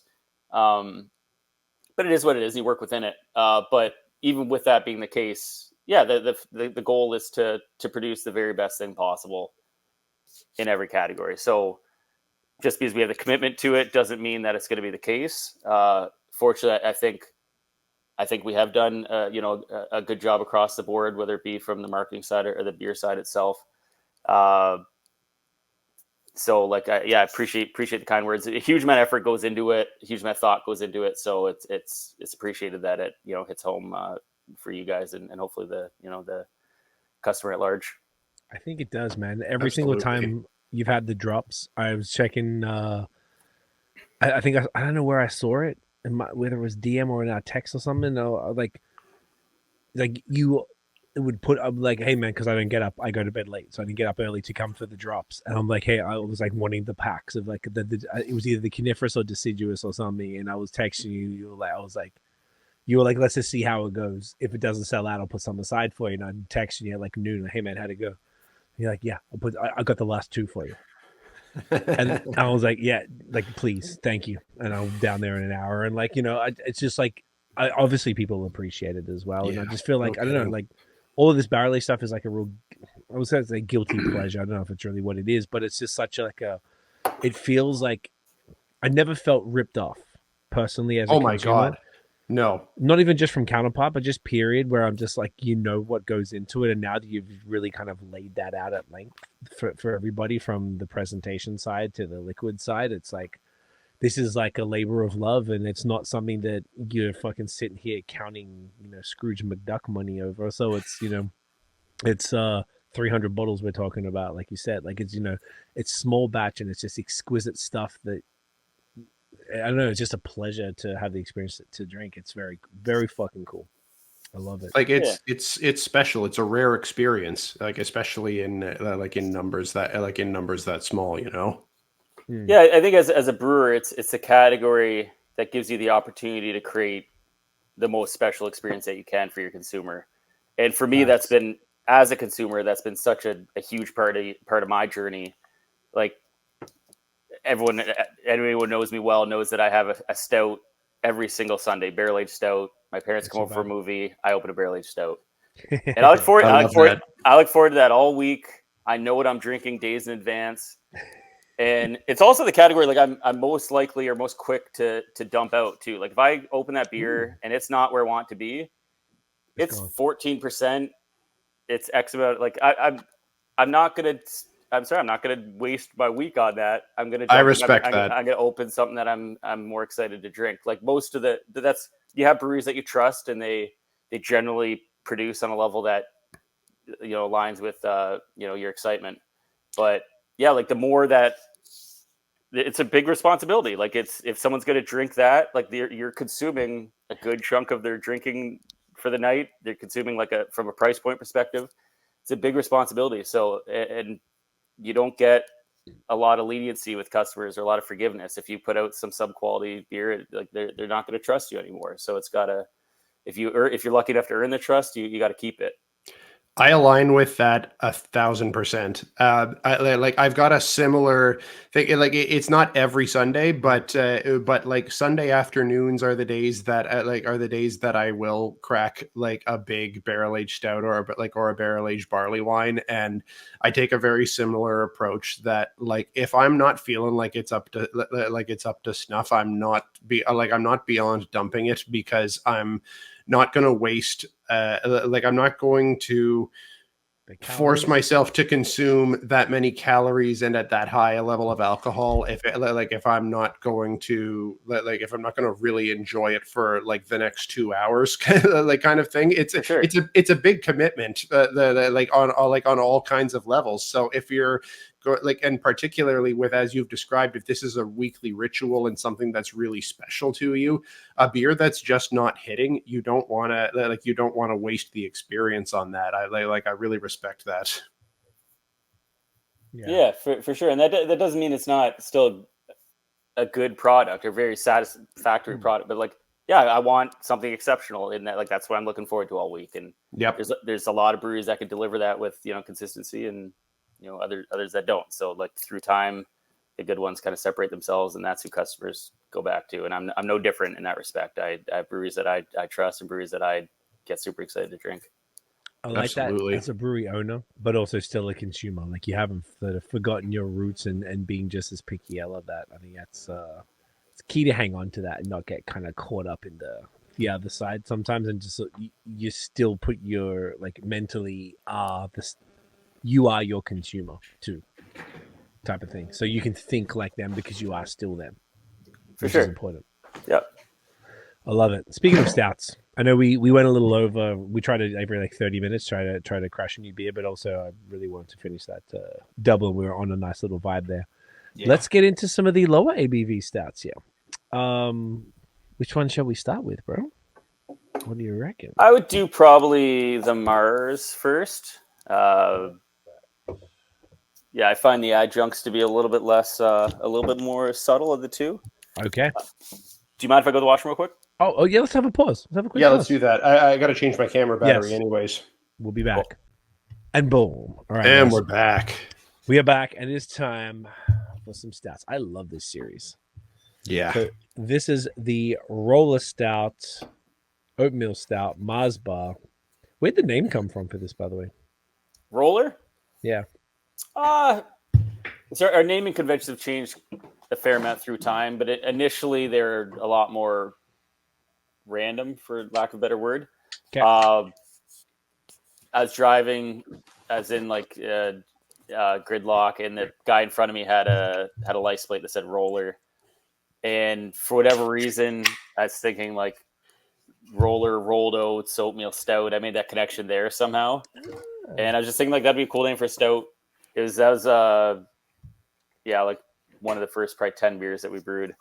But shit. yeah, so it's one of our kind of if you look at like our original kind of series, like Roller and Pure and Flow and Blender and some of the ones that we've had around for a long time, we had a bit of a different naming convention starting out, and we've kind of evolved that a little bit through time. But yeah, That makes where sense. came from. I like that. I always thought it was some sort of play on Rolo, like the chocolate bar, the chocolate little things. Yeah, I think we'll do a Roller at some point for sure. We haven't. Yeah, there you go. I gotta say, it have to be a thing. It seems like it's asking for it. Yeah.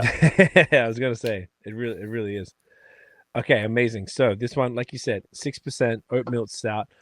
Honestly, I feel like the most underrated. Man, there's so many of these. The most underrated style. I personally find myself reaching for low ABV sours and oatmeal stouts at the end of like a session. Sure. Particularly stouts more than anything, like 5 to 6%. So I feel like this really fits the bill. And then whilst they're all almost, would you say all of them are adjuncted? Maybe there was one. They are these days. Yeah, initially we had an OG version. They all did not have lactose initially. And then we'd do like a coffee version and do a coconut version. For the last while, they've all been lactose and adjuncts, just because it makes sense. Yeah, like that seems to be where a consumer base that seems to be what gets them most excited. Just when you look at like a sales perspective, it's what people are kind of asking for, and we're happy and excited to take that on. I love it. Beautiful. Then let's crack this one, boys. Yeah. Mars cheers. Roller. Get that in you. Cheers, fellas. Nice chocolatey nose. There's not coffee in it, but it even has like a slightly coffee nose to it. The base stout itself, you have like it's pretty coffee forward. It's got that for sure. This is fantastic. Which is a beautiful fit. Yeah. By the way, Greg, I went to Black Sheep the other day specifically because that's who you work with. We decided to go to Welland, and I just went to Black Sheep. So I was like, fuck, Counterpart, work with these guys all the time. Cool place. Yeah, Black Sheep and Manic Pixie. Those are the two. They're both Welland coffee roasters. Oh, does Manic Pixie have a cafe? I don't know if they have a cafe or not, to be honest. We have them, like they drop coffee for us, like when we're doing things like this. Okay, I'll look them up. I've never been to either actual location, but the ownership on both sides are wicked, just really nice people, and the coffees are awesome. So we generally use those two. We haven't really strayed, and they've got both of them pretty extensive lineups. So like and we don't deal coffee that often either. So they've always had something that's a perfect fit for what we're doing. Gotcha. I love that. It was very cool. It was I was like excited to go just because I'd seen that, and I was like, well, if you're obviously working with them on all of your products, then it's cool. Yeah, it was cool. They even had like this little like drive-through window thing that like you could swipe, and obviously it was a nice day. So and Welland's cool. Like the downtown fucking sucks. I feel like they just need so much money, and it would be killer. It's like a beautiful river and this sick bridge, and Black Sheep's right next to a brewery called Bridgewater. And then there's just like a whole lot of dead space, like dead closed shops. And then there's this other sick restaurant with like a riverfront patio. Then you go over, there's a bunch of other closed shops. And so I was just like, man, all this just needs some money and some tenants, and it would be a vibe. Like there's a sick waterfront, like walking path. Like it was very pretty, but it was like, it was a shame. It was a shame how much it sucked, and it would just show the investment it was needed. But it could be a fantastic small town to live in with a wicked downtown if there was some investment. Yeah, and people that live So no out there, shade like, to Welland. people like I don't know the area super well, but people that live out that way are like they're very prideful of the city that they live in. Like one of my childhood friends moved out that way not too long ago, and he's become a Wellander. Like he loves it, and but coffee and pizza are kind of what they do well. That's what they're known for. So maybe it's like smaller places that it just was like the greater. There was definitely some play. Obviously, there was some spots that were cool. It was just like the greater vibe was dampened by the lack of commerce, I guess. Sure. And I feel like there could be sick patios. Like we went on a nice Sunday afternoon. There could have been like some cool patios and like just people around. If there was, it just felt like it just needed a bit of investment. But the potential was crazy potential, and very beautiful. But anyway, I digress. Since you mentioned coffee, Nate. Yeah. Sorry. Tell us about this bad boy. Yeah. So it's an oatmeal stout. It's intended to replicate a Mars bar. So we adjuncted on all these coffee all these candy bar rollers. They start off with we brew them with lactose, and then we use it's called Chilaka. It's like an emulsified cacao product. Okay. It's almost like a liquid cacao, which is why the color is kind of a milky brown, kind of adds that aesthetic to it. Yeah. Okay. So it's something that like the product itself is awesome, like really, really tasty if you try it on its own. And it's super easy to work with because you can add it. Like it comes in a bucket. It's really expensive. But like it comes in a bucket, you can add it right before packaging. We don't use it for like barrel aged stuff, for example, because I don't like what it would do to the aesthetic for something like that. But also with those beers, we're a lot more intentional, like when it comes to barrel aged stuff, in terms of like where we're getting that cacao from and what flavor profile we're trying to develop. So we source it from Ghana or Uganda or Dominican Republic or whatever to try to get like more fruit or nutty or chocolatey or whatever. But with something like this, like it's the chocolate sets up a really nice like chocolatey kind of base, but it's very much like dark chocolate. Like it's there's no sugar. It's it's not sweet. It's pretty bitter. So we balance that with lactose added on the hot side, like in the brew, and then vanilla. So that's how so we start with Chilaka or like cacao, and then lactose and vanilla, and that's how we achieve like a milk chocolate thing. So that's kind of the base of all of these because they're all milk chocolate used in these bars. And then depending on the beer, depending on the chocolate bar we're trying to kind of emulate, we use a combination of like whole adjunct, like whether it be coconut or nuts or whatever, or like flavorants. And it depends on what it is. Like if you're trying to replicate something that's ultimately like a synthetic derived thing, like something like nougat. Like if you look at like if you look at like the recipe for like nougat, like it's a lot of like extracts and flavorants to kind of develop that. So you're not just gonna throw a bunch of nougat into it and hope that you achieve that flavor. You're using flavor it to kind of hit that one. Right. But yeah, it completely depends on what the chocolate bar is, what the flavor is, that what ultimately goes into it. But yeah, that's the goal. We're trying to get as close as we can to that thing, whatever candy bar that may be. And at 6%, like it's an ambitious task because you don't have that sweetness and body that you would in like you more typically see these in imperial stout. Yeah, because it makes a lot more sense because you're already so much closer to that to begin with because it's sweet and rich and thick and all these things. So trying to do that in a 6% package is a lot more challenging. But again, like it's something that we kind of have fallen into to some degree. Like we had our base stout roller and we started doing different adjunct treatments. We did our coffee crisp roller was the first like candy bar inspired one we did, and people loved it. So like we kept kind of playing around in that in that avenue, and it's gone really well for us, and they're fun little projects to do. Like this is more of a being able to do it to taste kind of thing. Like a lot of these things are late additions where you're like, add a little more of this, a little more of that, try to replicate that thing the best that you can. And when you compare them to like barrel aged stout, like kind of the furthest in terms of like still take it very seriously, but it's supposed to be playful. It's a different thing entirely. Still same attention, same from that perspective, but it's supposed to be a playful thing. And something like Halloween, it's a good fit, is a cool one to be able to kind of have in this package of 5-7 beers that we did for Halloween. It's perfect for that. Yeah, that's dope. And it is cool when you mention it is playful. It's fun. I know both Nate and I know a lot of, sometimes people are purists, but I really think that like being fun with beer is still really important. And I think this is not like it's like, even like a beer purist can appreciate this because it's got some things that they might be like in it, but like it's very balanced and very kind of like thoughtful and refined, kind of like all your other beers.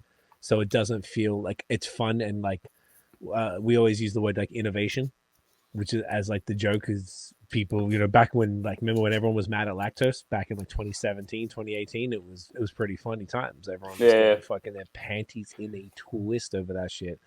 So like, I feel like now, like, innovation is a contentious word between Craig and I sometimes. Yeah, even the most ridiculous beers, you just like, you give and daps, you're like, the innovation, bro. Like, you have to like all innovation. Not all innovation is good innovation, but I feel like it's great that that you guys are able to flex the muscle on the barrel aged stuff at like a world class level, and then still deliver something like this, which is super fun, super tasty, very approachable, regardless of sort of where you're at on the what's it called? The beer. Oh my god, what's the word? It starts with P. It means pastry? That you. Hey. I definitely. The beer, like oh my god, why am I blanking? If you're a purist, be a purist. Okay. Jesus fucking Christ! I don't know why I couldn't think of that. It's a very simple word. Knew you'd get there. I got there eventually. Thanks for your patience, guys. On the be a purist scale, I feel like it's not like offensive to folks who are just like, beer needs the 4 ingredients, that type of shit. So no, it would be. I'm sure. Yeah, you're probably right. I'm trying to gas it up a bit. I think this is fantastic. I love this series. The Coffee Crisp one was fantastic, and I feel like I just like every time I see this, I just think it's like such a dope. Every time I see a low ABV stout, I almost always grab it. I just think it's a cool thing to have in the fridge, and I always wish I had more of them. It's usually the time I'm looking for one. I'm like, fuck, I got nothing. Like, it's just like a pleasure.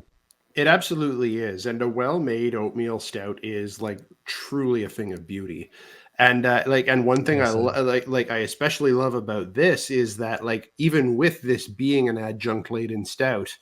Like one of my first comments there was like even tasting the coffee notes on it still, like, so even through this addition of this this liquid cacao addition that you've got, nougat, caramel, vanilla, lactose, and to still be able to taste the coffee notes of that base stout really speaks to the quality of the beer underneath the adjuncts, which I think is a big credit to how you've balanced out the flavors in this beer. This is really, really nice. Yeah.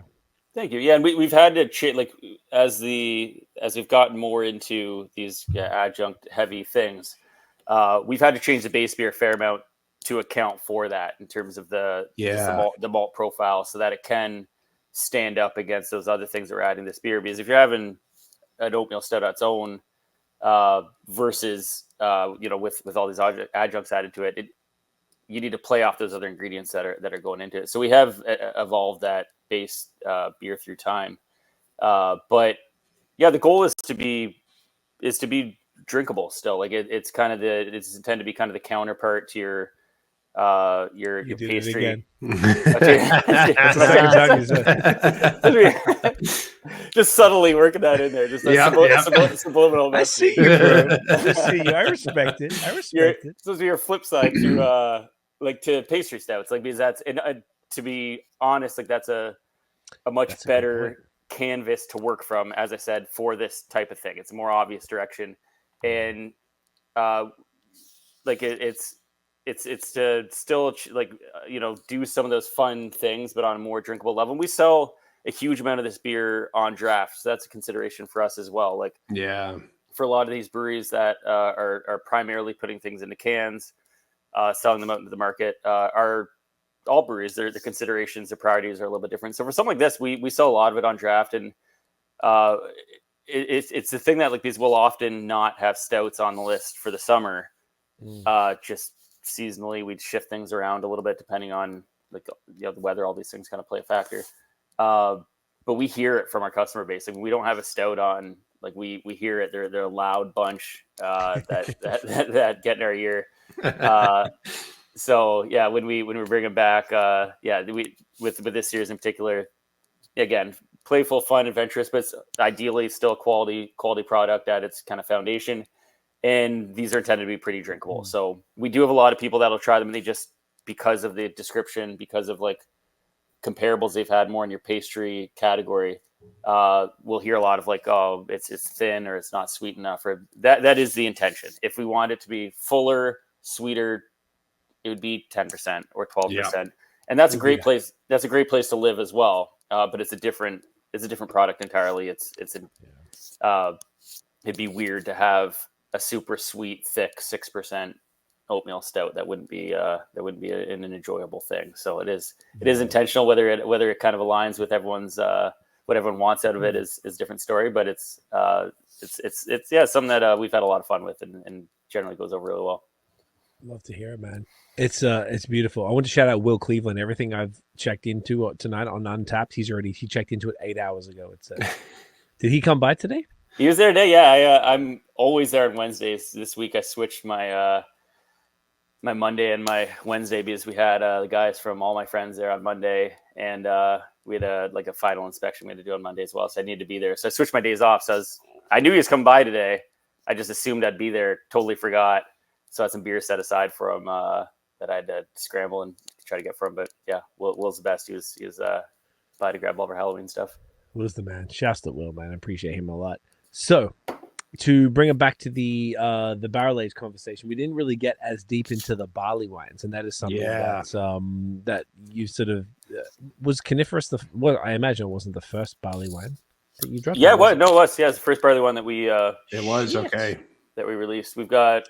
Well, I guess Nate probably has it there. I haven't cracked it yet. I am sacrilege. I have, and I'm a piece of shit. So it's okay. I got all four of them. I'm ready to go. Ready. So this was, we're both holding up the blend. So you actually dropped a 4-banger, which was even cooler, of a blend of 3 barrels, and then one of each of the 3 barrels separately. Is that correct? That's correct. Yeah, and that's like that's a common thread through our barrel program. If you see the way that we release barrel aged beer, and I hold, like, when I talk about barrel aged stout, barrel aged barley wine, they're interchangeable for me from a like how we treat them perspective. Yeah. Gotcha. Yeah, like we almost or always when we're doing a barrel aged beer, we'll always have an unadjuncted version, so you can try that beer on its own. And in my opinion, like that, it leaves you less like it leaves you a little bit. There's nowhere to hide. Like, this is what the base beer is. We're like, yes, we will do an adjunct version where we can then do a different spin on it, but we're not relying on adjuncts to make it a good beer where, something that we're happy to release. So we'll always have an unadjuncted version. I always feel a little bit robbed when I have a stout that comes out as only adjunct. I'm like, well, I wonder what it would taste like on its. So we always do a straight up version, and then we'll often do one or several adjuncted versions.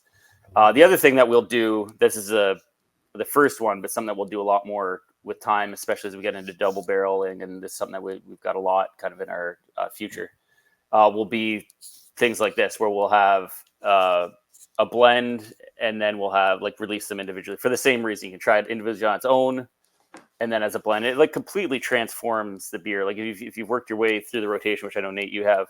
Yep.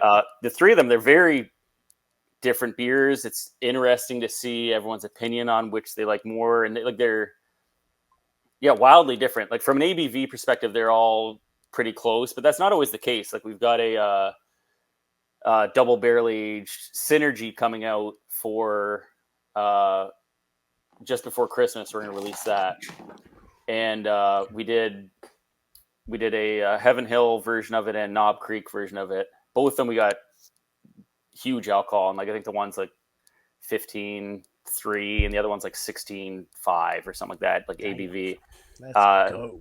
So that was kind of cool in itself. Like we put the same beer into two different barrels and like wild swings in ABV. And we like ABV test all of our beers. We take them down to Brock. We take samples down to Brock University and have them all ABV tested. We also pasteurize all of our barrel aged beer, which is another big expense. And it's something like we're fortunate we can do that somewhat locally, but I'm packing them all. I borrow my mom's truck. I pack all the stout or barley wine or whatever into the back of my mom's truck. I make a million trips across town to have them all pasteurized. So that's just another thing from again, commitment to quality. Like if you do happen to store these things at room temperature for 5 years, we don't want it to infect or turn on you. We want it to kind of stand up. So that's just another kind of layer of what we do. But barley wine, bringing it back to that specifically, it's what I'm most passionate about right now. Like I'm obsessed with barley wine. It's it like certainly the same vein as barrel aged stout. In general, I find them to be almost like a little bit more complex, a little bit more nuanced, a little bit drier, which is, I think, the way in general the market is going, or certainly where I am with barrel aged product is higher alcohol, which helps it, like in my opinion, it makes it perceived at least drink a little bit drier. So our stouts too, we're kind of pushing them up ABV wise. Because it helps balance out that sweetness a little bit. And barley wines are generally already kind of there, like just because it's more fermentable product to begin with. So we often achieve higher alcohols on it. But yeah, it's something that I'm obsessed with. I'm in love with, and it's talking about like colors that you can paint with. When you get into like barley wine stout blends, that's where it gets real fun. It's a whole another world that opens up. We've gotten so into that in the last couple of years. Just, like, not that there's been a ton of them, but like the couple of ones that have been accessible here in Ontario have been like Daku from Godspeed, which was just exceptional, like absolute ambrosia. That was that was so fucking good.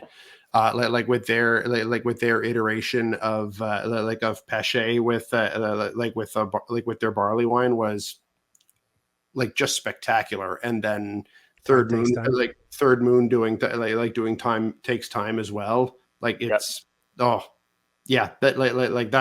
next level. Do you have do you have a stout barley wine blend on the horizon?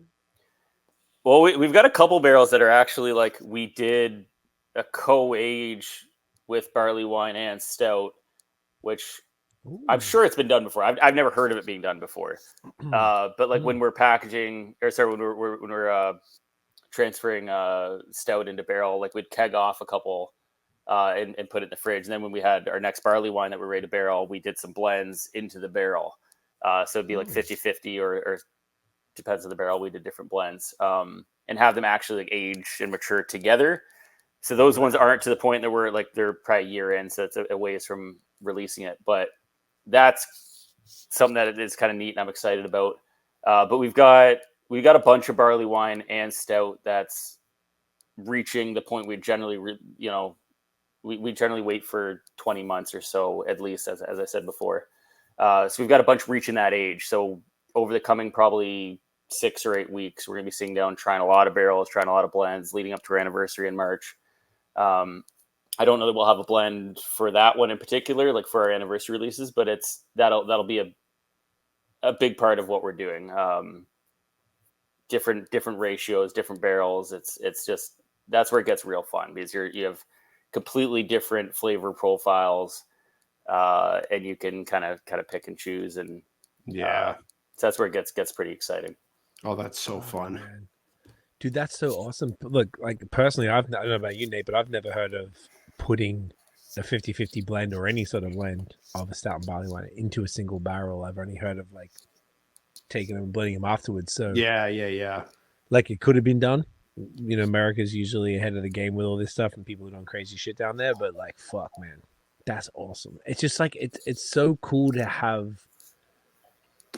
I always felt that I was in Montreal for 10 years, and I always felt that a lot of that type of innovation, as we were kind of just joking about, but like that kind of fun like stuff was mostly happening in Quebec, and it wasn't as big out here. And if it was happening few and far between. But like, I feel like it's happening so much more out here now. I feel like you guys really, basically you guys and Third Moon, and now like Badlands have jumped on the train a bit recently, and like I feel like it's a cool time out here in Ontario where we've got a bunch. I mean, I'm sure there's a bunch that I'm missing too. I don't want to unintentionally forget anybody that are participating in all of this, but like, it's fucking sick, dude. It's really cool, and it's really fun that people are just like testing different stuff and trying to sort of get on that level that obviously of the Like, I imagine that Bourbon County was the first of all of this, wasn't it? Is that accurate that they were the first barrel aged stout? It's certainly like in North America to really do it on that scale and that level, like generate that level of excitement. They would be For sure. Yeah, I'd put them up, but certainly the first to my knowledge. But yeah, it's a much older industry or much older style in the U.S. than Canada. It is, yeah, inside of 5 years that people breweries have been producing at a high level. I would, yeah, not 5 years is a fair time. Not much before that. Right, that sounds about right to me. Like I moved here in 2022 and was paying more attention. Like that's basically like from where we're at now, like just before COVID type times, and it's like, I don't know, it's very cool. It's very exciting to know that we have like that someone like Will from Rochester, who deals with a lot of the best breweries in the region and beyond, is making sure he's coming up to Counterpart on the day that it's released. Like I feel like that speaks a lot. I feel like you've got a lot of YOLO fans out there, being that you're literally right over the border, which is kind of perfect too.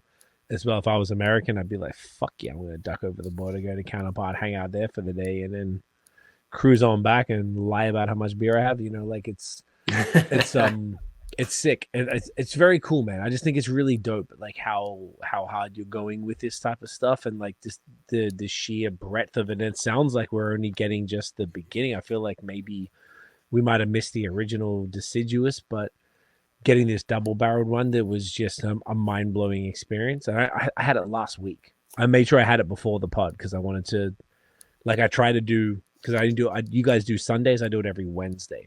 And we're recording on a Wednesday. And I would always have like a warm-up beer. And I still had a warm-up beer before the 15.5%. I feel like I normally am a bit of a lightweight, but I'm like, I think I'm getting used to it because all the American ones, like all the Canadian ones used to be 11.9. And then all the American ones, and the American ones were like 13, 14, 15 plus. And I was always like, whoa, you guys are crazy. And then you just kind of got used to it. And then now you're doing all of these ones. A lot of these are 15.5 and such. And I had something, I forgot what I had beforehand, but I had something like around 10% before I had the 15. And I was fine. It's no problem. Like, taking it fucking to the dome. But it's really cool that I'm like able to drink. I feel, maybe I feel like out of the three of us, you're the most experienced here, Greg. But like, this stuff is on par with anything that I'm getting in the States that I've had, and particularly Counterpart. There's obviously a bunch of other phenomenal ones here, but it's very encouraging knowing that like, like right here at home in our backyard, we have, people that are brewing these styles that are typically sort of came out of the States in at a level that's equivalent at the very least to say, some are better, whatever, but just on that world class elite scale that people are excited about. And I think that's just dope. Really cool that we have it here. I'm super grateful, and it's awesome. You got to be excited because you are us, like we were saying before. If anyone follows you personally on Instagram, that you're posting some fire, and I feel like if you're drinking the things that you drink, then you'll be like, as a human, you're gonna be like, yeah, I'm gonna fucking make some shit as good as this. Don't worry, I imagine that's a part of your thinking, that you're really trying to deliver something that, as you know, to your local consumers that are as good as anything that you can get from the States. That a bit of a maybe effort to get, that you're like, hey, you can come right down here and grab it. Yeah, I'd certainly like to think that we're right there with, you know, any of the top producers. It's always hard to, you know, assess, especially with like what comes to that category. With IPAs, it's a little bit easier to do. When it comes to like barrel aged stout, barrel aged barley wine, it's a little bit harder to assess them, just because like you're overthinking it. Like when you're blending, it's easy. Like you're just kind of doing it more on like when it's not even blending necessarily. When you're trying stout out of barrel, like when you're doing tastings out of barrel, it seems a little bit easier. You're more like, you're just kind of going more instinctually and going with what you like, what you don't like. But once it's actually like packaged as a final thing, and I'm sitting there and drinking it, I'm thinking about it too much. I'm like, did we nail this? Is this a little bit off? You're just like hyper, you know, critical of it. Of course. So that's always like, I almost have like a hard time, and I'll have it on a Sunday. Same thing, that doesn't change my routine. Like the Sunday before release a beer, like, so if we're releasing this Saturday, I'm drinking that beer the Sunday before the final bottled product, just make sure it's, but I'm always like, it's hard to actually like sit and actually enjoy it, because I'm kind of thinking about it a lot. But Double Barrel Deciduous, that was like the first one where I'm sitting there overthinking the shit out of it. Like, and I'm like, this is like, I had that feeling where I'm like, this is as good as anything I've had in recent memory. Like, this is right there. You don't know how it's going to be received, but it's the first time I've had that feeling of like, there's nothing I want to change about this. This is perfect for, it's circumstantial a lot of time. Like, it's just where I was at in that, you know, moment too. Like, you got to be in the mood for that sort of thing. And a lot of things need to align, but it was like pretty perfect beer moment for me, where I'm like, this is tasting amazing. I wouldn't change a thing. It was for our 5th anniversary, where we had all these exciting things coming out. So like, that was a pretty cool moment. And then when I've seen, you know, how that's been received in the market, is awesome. Like super special. But that was like the best example from what we've done so far in how you can manipulate and shepherd these things through time. Because like when that came out of its first barrel, that was a George Dickel whiskey barrel. So it had 2 years in stainless steel, like just in kegs in the fridge, which was not a super strategic or deliberate move. It was extra from when we packaged Deciduous. We didn't have barrels at the time. We put it aside. Gotcha. Said we'll do something with it later. But that time like has an effect, even if it's in stainless. It rounds things out. It evolves. Like, it's 2 years is a long time. So by the time it went into that first barrel, it had already had 2 years under it, and it spent another 2 years in that barrel. And when we tried it after 24 months we tried it along the way, but when we decided to pull it from that barrel, because we decided it wasn't going to go in a better direction, spending more time in that barrel, it had kind of hit as good as it's going to get. It wasn't anything particularly special. Like, I wouldn't put it in the top category of the barrel aged beer that we've produced. It was that second barrel aging that like completely transformed it. It was a pretty quick touch. Like, I think it was like 8 months that it spent in that second barrel, something like that. And it just added like a whole layer. It brought like the vibrancy back to the beer. And it was just, again, like just exactly right. You're right. It's just, again, it's just these little decisions that you make. And when you transfer that second barrel, because you already have that foundation, that integrated barrel, there's no goal of like how long it needs to spend in that barrel. We would have probably thought we would have let it go longer, but like after 8 months, we're like, this is, let's pull this. It's like, it might get better, but like it's tasting as good as we can imagine right now. Right. So that was like the best example of like, it went from something like pretty normal to something pretty special with one additional, you know, transfer into another barrel, just introducing that, you know, that other layer. And you don't hit them all. Like, you don't get, like, there's an element of luck, because when you make that decision, it still needs to work out, but there's always things you can do. You can always blend with other beers. You can always rack into other barrels. You can always do things. So that was like one that we were super proud of, because when it came out, it was exactly what we wanted to present. For 5-year anniversary, is a beer that we brewed a month after we opened, 2 months after we opened, something like that, with a great friend and, you know, Bobby at Eskerhart, and it's tasting exactly what we wanted. It was all the things that we wanted to release for our 5th anniversary. And that was actually so we did a vanilla bean variant of that, and then that was with the Coniferous blend. So that was like the 3-pack that we had for our 5th anniversary, Gotcha. which was like, in my opinion, like maybe the 3 best beers we've ever done on one day Better that we than released it. deciduous? I like double barrel deciduous better than deciduous. I like Coniferous better than deciduous as well. Than the original deciduous. Again, just my Okay. opinion. Do you like this better Right. than double barrel deciduous? I like double barrel deciduous is my favorite beer that we've done. Coniferous is right there after that. Okay. This one, the blended Coniferous is my favorite beer you've ever done. If And that's one, sorry, Greg, go. I was just gonna say, and then so we took when we did that packaging, we did the the 3 different barrel versions that we released in the blend, and we also took that blend and then double barreled into 2 more barrels that we've been sitting on that'll be hopefully released for our 6th anniversary. So we should have a double barrel Coniferous. Come that. on. Like the March one, sorry?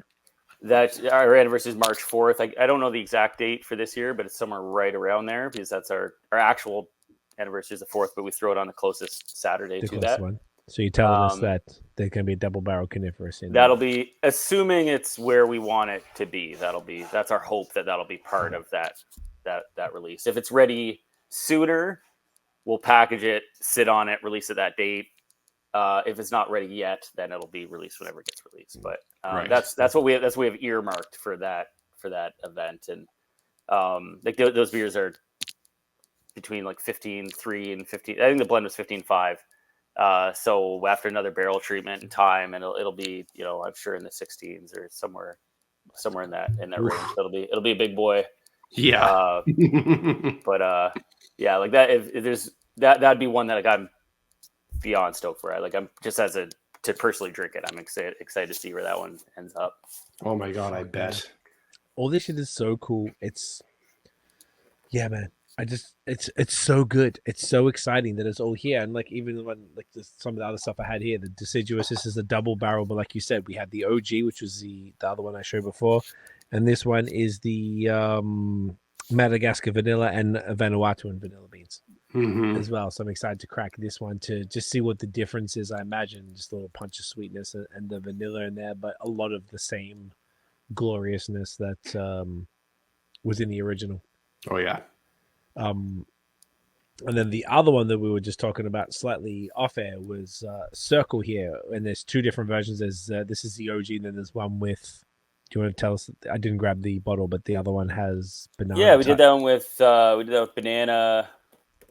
We did like dehydrated banana that we toasted toasted in house, and then toasted coconut, raw coconut, and I can't remember the vanilla bean, like the specific origin, but it was vanilla as well.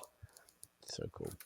In my opinion, like that was the best adjunct treatment that we've done to date. It's the only thing we've really, just because I like barrel, or I love unadjuncted barrel aged stout. Like I love just beer barrel and time that like unadulterated. But that's the only one in my experience that we've done that I prefer the adjuncted version. It was just the adjunct like that we chose for that just worked so beautifully. It actually elevated that beer, which is usually I just go in expecting or understanding that the adjunct is going to be cool and different, but I'm going to prefer the unadjuncted. In this case, I was like swayed against my own expectations. I knew I was going to like the unadjuncted better, but I was incorrect. I ended up liking the adjunct treatment on the banana one better. And that was like loosely inspired by Other Half does their banana anniversary every year. I think I have one of them. And they're phenomenal. I think their barrel age program in general is severely underrated. But that beer in particular, they do it every year, and I'm not a big fruited stout guy, but banana and stout just works super, super well. Too well. I love that. It's just there, man. This shit is crazy. How do you guys feel about I feel like, my camera just died, but quick pee break and then come back next roller. Keep it going. Yep, let's do it. Beautiful. We are back. Back again. Alrighty, guys. We had one oatmeal stout. What are you gonna do? Just have one? Not us. Couldn't be us. One oatmeal stout's for suckers. That's what I'm saying. It's Halloween tomorrow, guys. Ooh, look at this. This is that roller Kit Kat version, if you couldn't already tell, Yeah. which is super fun. I love this shit, bro. This shit is so fucking good. Yeah. There you go. There you go. So I've already got my king size chocolate bar stash. Oh, for you brought that tomorrow. up? Oh, you. Oh, we yeah. Just went. Oh, we bought some just before as well, and I think they had Kit Kats in it. Should we get a Kit Kat to pair with it? We're gonna have to do the chunky imperial version at some point. It'll have to be Yeah, that's right. that'll have to be a thing. That's an idea. Tell us about this one, brother. This is fuck. I should have got a Kit Kat. You bastard, mate. I think pairing, like, I mean, our see how the experiment goes, but trying to pair something that's as sweet as a chocolate bar with something like this, I don't think it'd be a good compliment. Like if we're doing like might be a little intense, or it'll overpower the subtlety of the beer. Yeah, I'd agree with that. Just because you don't have the sweetness and richness to kind of work with this beer. Dude, this nose. This is straight Kit Kat. This is fucking insane. Yeah, I found this one came out probably a little bit closer to the actual, the actual chocolate bar. Yeah, the actual chocolate bar. But yeah, it's a little more aromatic. Yeah, same. Oh my god! Same 100%. category, obviously. But yeah, it's like it literally smells like you pureed Kit Kats and put it in the glass. It's like, is it what's giving that? Is that the wafer? Is that side of it that's like? For sure, yeah. That's a big separator from the one we were just drinking. The caramel, the nougat, they're a little bit more subtle in terms of their contributions, whereas the wafer it brings quite a bit, but not just aromatic, like flavor wise too. It transforms the beer quite a bit. No, on the nose, it's almost like it's so close to like nutty. Yeah, like I don't know if that's just like a perception type of thing, but and there's obviously no nuts in a Kit Kat. It's just literally cacao, wafer, vanilla, and lactose in this particular beer. But that nose is crazy. Yeah, it's just how it works off the other flavors that already kind of exist in that beer. But what do you add to it for you like the vanilla wafer, like those biscuits that are like the guts of a Kit Kat type of thing? For something like this, we're using, for the wafer specifically, you're using flavoring.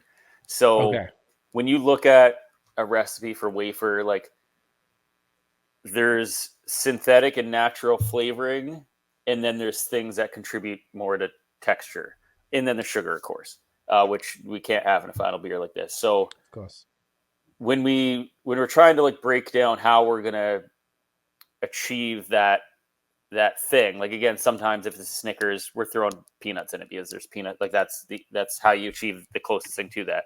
Yeah, you have to. But some things it doesn't make sense. Like when you're going to throw in a bunch of, say, wafer, which is going to be a mess to say the least. It's going to turn to a pile of mush in the beer. But you're not going to extract that much out of it. And what you are going to extract out of it are going to be those flavorants that are added to that product in the first place. Like when you look at wafer, it's vanilla, it's and then it's a lot of like things that are more built in for texture and sweetness and things of that nature. So you take each individual ingredient and break that down, and then you think about how do you achieve that flavor. In this case, flavor it by a mile. We played around with a few different things. Flavoring is the way to get the closest representation of that. But it's very much ingredient by ingredient basis in terms of what our approach is to it. But the way for flavoring, it's great. Then it's just dialing it in. It can be a pretty overpowering thing. So it's just a matter of finding that sweet spot of how it works with the other flavors in the pool. Hell yeah. Gentlemen, get that in you. Cheers.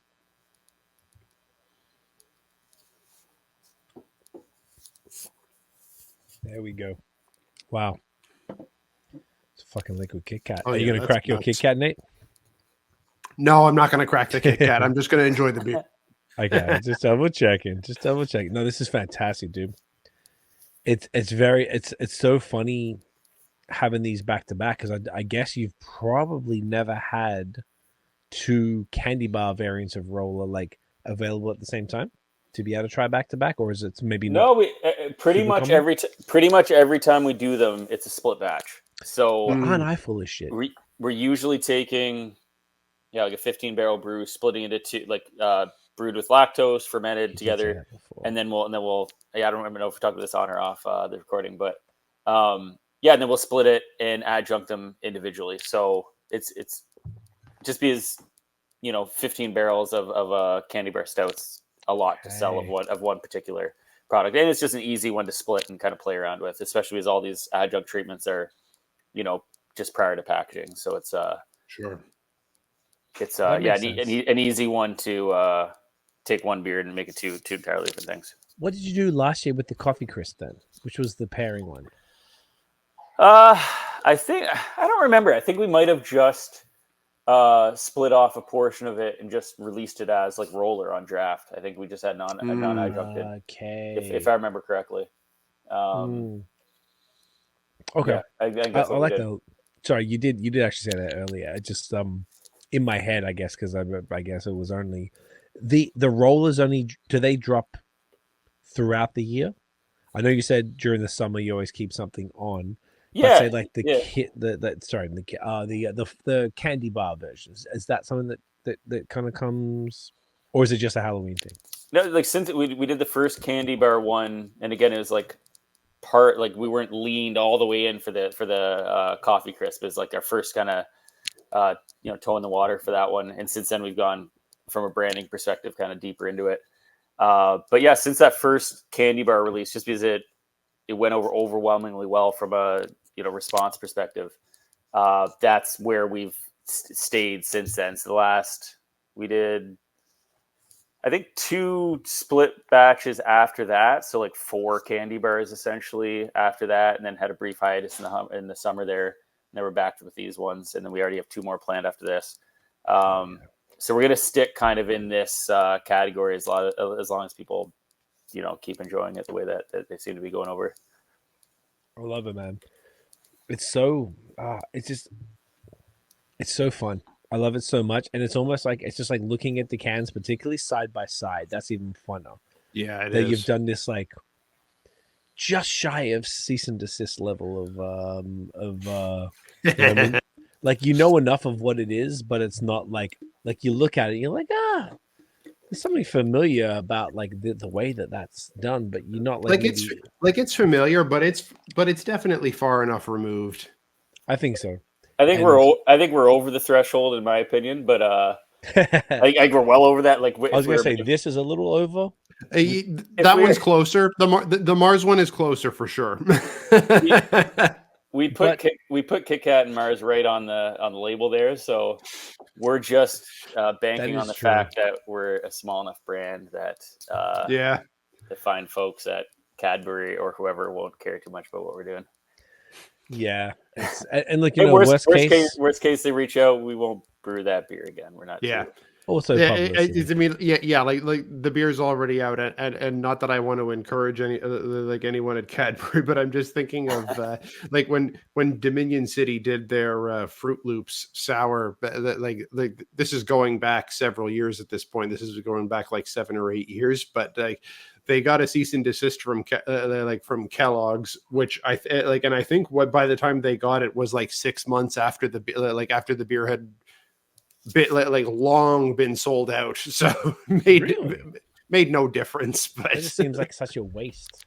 Yeah, that seemed to happen more. I don't know if it was like when craft beer was kind of booming in Canada at the time that there's this level of threat there. What it was like, I remember Parallel 49 that is like Lord of the Hops or something like that. It was like a Lord of the Rings kind of, and they got a cease and desist as well. But like for someone like us, again, like we're not LCBO brands. Like we rely on rotating new, interesting, like as outside of a couple brands, that would be pretty upset to lose. Like for the most part, they're made not to be around for long anyways. So it's not a big consideration. Like maybe we should take things like that more seriously, but it's not a big consideration for us. No, I think that's fair, and I think the same calculation was probably made that Dominion City did with Fruit Loops. Like I think that one was always intended to be a one and done, so it was definitely a bit of a tongue in cheek thing that and by the time that like the cease and desist came around, it's almost funny at that point because like we definitely don't have any of this in stock left. We're probably never going to brew it again, so it's all it's just kind of funny for sure. Yeah, and you see some even like this is obviously playing off a brand in an entirely different industry. You get a lot, like when you look at Bellweiser, Bloodlight, or like a lot of these ones that are a lot, which is also awesome. Like I love that Oh, they it do is. that, It is. and we wouldn't not do something like that either. But there's a lot like closer comparisons, like from a market that you're in perspective, For sure. than what we're doing here. But yeah, I think it's fun. Again, like we don't sweat stuff like that too much, being at the the size and scale that we're at. No, I think that makes sense. And this beer is fucking delicious. It's delicious. It really is. Something I wanted to come back to on these on these amazing barrel-aged barley wines and stouts, particularly coniferous and deciduous. These are collaborations with Eskerhart, which you mentioned very, very briefly about 20-30 minutes ago. Can you talk about the relationship there and how that came into these barley wine and stout barrel experiments in particular? Great question. Yeah. So kind of, I'll give you a short version, I guess, of the story. Like when, I was living out in BC, and I was planning to move home to start a brewery. And this was, as my whole kind of beer journey was kind of developed out West. And at the time, moving back to Ontario is we were light years behind where the West Coast was, as far as the craft beer perspective goes. Ontario, in my positions, flown by the West Coast or BC since then, in my opinion. I agree. But at the time, I was like, No shame. I was bummed, and I'm moving from this. I'm like, there's all these new and exciting things happening out West. I'm moving to an area that's a little bit less outside of a couple of breweries, less going on. And I've always been a big Untapped user, and saw. I can't remember how I came across it, but this guy, Bobby, checking in really, really cool and interesting beers. And he was checking them in either like at Niagara College or something like that. So I saw he's in Niagara and shot a message at some point, and we got chatting about, he said, he's in the beer program at Niagara College. He's from New Jersey. So we started talking Niagara about College. He went to Niagara College. Yeah. Like at the time, Wow. I believe there's only two like beer programs in North America. I think there's like the Siebel Institute in Chicago. And then I think Niagara College is the second beer program in North America. I think. So he had come down from New Jersey, and they accept a huge amount of international students. And at the time, it was a bit of a different program than it is now. But yeah, so he had his own plans to open a brewery and was getting some formal education on that. And when I moved home, we kind of kept chatting and decided we were going to meet up the one night and do a bit of a bottle share. So we did that, and like I just done my trip across Canada or across the U.S. actually moving home. So I went and I did like some meandering with my dad did that trip with me, but we went up to like through Washington, Oregon, and we stopped at Great Notion and Toppling Goliath and Surly and Half Acre and Revolution, all these wicked breweries along the way. So that's and I'd moved my whole bottle collection home with me as well. So I was sitting on like some nice things to share. And Bobby being from New Jersey, he had some cool stuff from like Kane and all these other that are local to that area. And spend a night just hanging out and drinking beers. And he's like one of the sweetest, most genuine, kindest people you'll ever meet, and just like super passionate. And he's a home brewer that built up like, this would have been early days for that, like for like when I first met him, the years that followed that, he really built up. Like he was people from all over the world, probably, but certainly the US. When he'd release these homebrew barrel aged things, stout, barley wine, he would release them on like a lottery basis. He'd have say like 100 bottles, and people would enter the lottery to have the opportunity to buy one, and he'd ship them throughout the US, and putting like things on from a like an Untapped like rating perspective that on like a really, really high level. So yeah, really talented dude, and someone that we're fortunate to be friends with, but fortunate to work with at early stages too, because that first Imperial Stout that ended up being deciduous that we brewed a little over a month after we opened, that was the first time we had put together a barrel-aged stout recipe. And John, our brewer, who comes from like a home brewing background as well, and then Bobby, who is still operating on a homebrew scale at that point, is very much like, like a home brewer's mindset. And when you look at like homebrew recipes, usually there's like a million different ingredients that go into it, versus like on a production scale, you try to simplify, and there might be like 4 grains that go into a production brewery stout and 13 that go into a homebrew stout. Because on a homebrew scale, you don't care. You're gonna pick up little bits of this. Like usually on a production scale, like you want to be operating in bags, or like you don't want to be like opening a little bit of this, taking a little bit of this, a little bit of that out of different bags of grain. But ours, like, it stayed pretty true to that. Like it's a kind of a homebrew recipe in terms of the fact there's a million different ingredients that goes into it. And so we kind of worked out that initial recipe together for deciduous. Obviously, like as I spoke about, like the base beer is only part of it. It needs to be at a high level to have any chance of it being good. But from there, we've learned our own things in terms of how to treat barrels and tend to barrels. But yeah, the base beer itself is not changed a huge amount since then. We're always kind of evolving it and making little micro adjustments. But yeah, together, kind of that original brew, we learned like the basis of it turned out to be a good stout. And I continue to be a friend of Bobby to this day. We talked about this before the pod started, but he just recently opened his own brewery in New Jersey, Escahart. So it's a pub, and like a brew pub. I don't think there's a food aspect, but it's a smaller kind of operation. So I haven't actually been down there to visit yet. We've talked about doing a collaboration maybe as early as this December. But thrilled for him. Like it's been a long journey for him, and he and his wife, just great people who super passionate, doing excellent things in the industry. So if you ever happen to be out that way, highly recommend it. I'm personally excited, just to check it out, and we'll probably brew a stout together. We've kind of loosely decided on, but probably something that's destined for barrels. And so we brewed deciduous with him, which was our first barrel-aged stout, and then coniferous we had him back 2 years later. It was actually mid-COVID, so we didn't have him back because he wasn't allowed to, but we did it virtually. And 2 beers that are like really kind of pillars from our barrel-aged program that he's kind of involved with both those. That's so cool, sick, man. And I love the reciprocal side that you get to go down there. Hopefully this year, now that you can physically go in person, that like you said, we were talking off air. Like I was chatting with him the other day when I checked into it, and I was like, "Yo, if you're down for a pod," and he was like, "Yeah, I'm down." I'm just like, I'm super busy. I'm like, totally get it, man. Whenever you get a sec. But I think it's like because that he had participated in a beer as in like absolutely impeccable as deciduous. I was like, and then I've been seeing the haze that he's doing, and you were telling us off air that everything that you'd heard from you're talking like customers who'd come by were just raving about it. I'm like, that's awesome.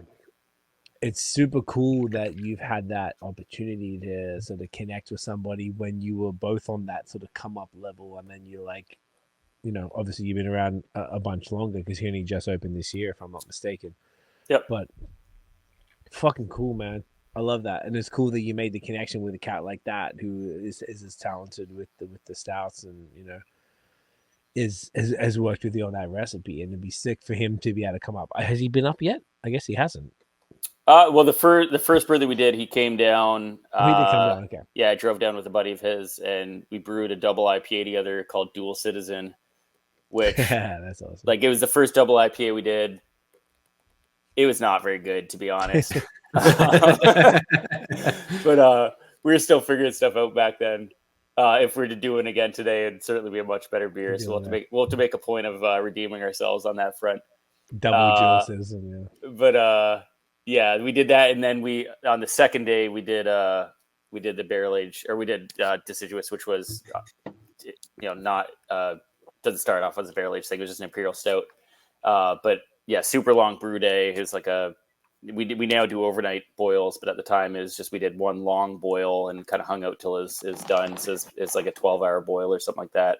Jeez. And yeah, just hung out and shared bottles the whole time we were there. And is one of my more memorable kind of days, because it's still pretty early, still pretty exciting. We're brewing our first Imperial Stout with a good buddy of mine that's destined for barrels. Is a cool we'll always kind of be intertwined and attached in that respect. Love that, dude. I know something about that is super cool to me, because would you consider yourself like a trader back in the day? Were you like a beer trader, or you were just more like you just went out there and got your shit? No, it's big time beer trader. I've never been one to participate in the secondary market in terms of like purchasing beers that are bought for $30 and sold for $300. Yeah. I've also never really participated in trading 7 mediocre beers for one really good one. I've always done like just I've kind of organically I've never used the formal trading sites. It's always just been kind of come up somewhat organically, and like I've got access to this really good thing here. You've access to that really good thing. How about we help each other out, kind of thing. Gotcha. So that's the way it's always been, and it started off with lots of people I was trading with. It's now like maybe 5 that we don't even trade anymore. It's like I just send stuff when I have it, and they do the same. Now it's cool. Like I get to send some of our beers too. But if I go anywhere, I'll collect things and ship them off in a few different directions. And we're all like older now too. And not to say I've got a ton of extra cash, but like I'm a little bit less worried about it when I was 25 years old and spending 30.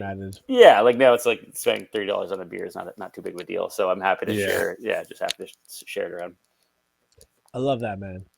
That's so cool. I just think that's like dope. Like Nate and I never got involved in that either. Like literally, Nate is the only person we just do it like financially. It's just easier. So how much did you spend? How much did I spend? Let's just balance it out, type of thing. And it's just like so much easier than the trading. Be like, all right, bro, you can get me this stuff from out there, and I can get you that. Like it's like fuck that. Like it's a case of like both of us dabbled in it like once and got like a really bad and got like a really bad taste in our mouths, and and just like nope like I'm fucking done with that shit.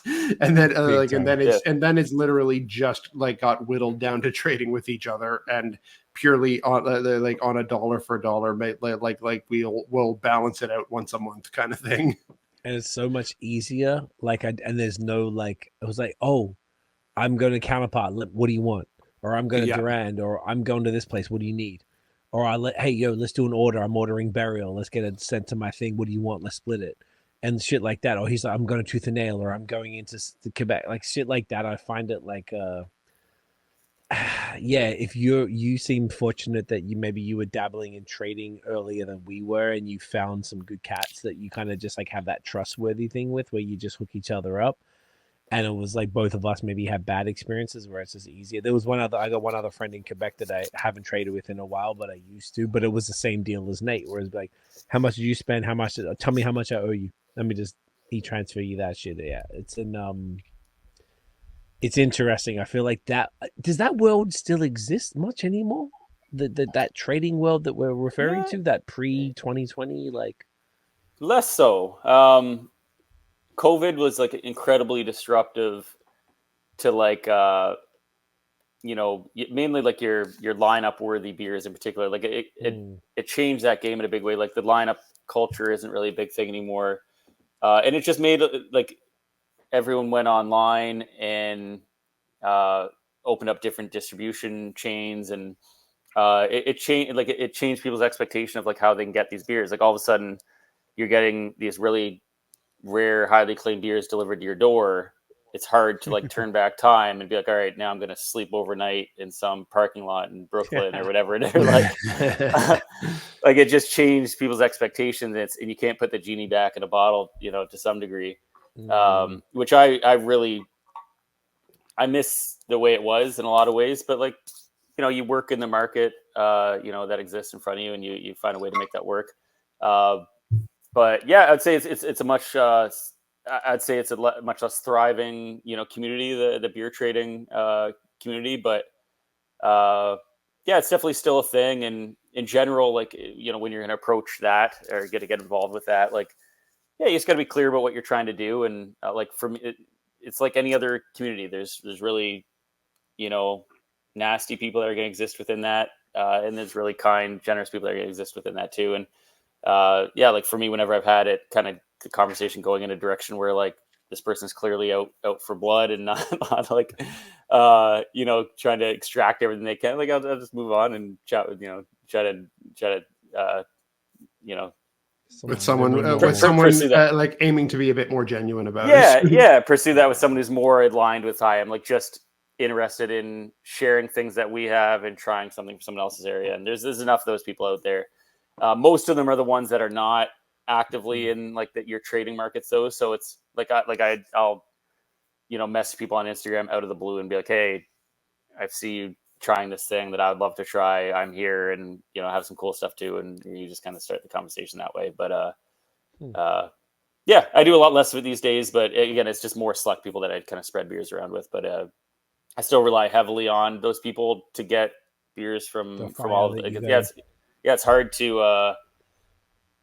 to keep up to date on what's going on and try all the breweries that you respect and want to try the beers from without those people. Like you can't just go out and buy these things. So you need to. Yeah, man. I totally feel that. It's been like the only way we're getting it is like just traveling. If I'm going somewhere, I'll get stuff. And you do a lot of that. So you've like. I'm envious of some of the trips you do because you hit some pretty cool spots. This summer was pretty nice. We did hit a bunch of spots, and like I'm always like paranoid about how much you can. I got Nexus, so they don't really bust your balls too much, but I'm always worried about the time that they do, and they're like fuck. So I'm like, if I ever get like forced 4-packs, I'm just like, Nate, all right, this is what I got. What are you keen on? Type of thing. Like, what are you keen to split? Yeah, and I'm just I tried to explore this summer. We tried to explore a whole bunch of new places that we hadn't been before, and I always tried to make. Do you know what I did? Like this is coming back to the conversation about the barrel age stuff. Is that I didn't always make like last year I did a little bit, and this year I did it a lot more. Was try to sort of make a bit of a focus of trying to get some barrel age stuff.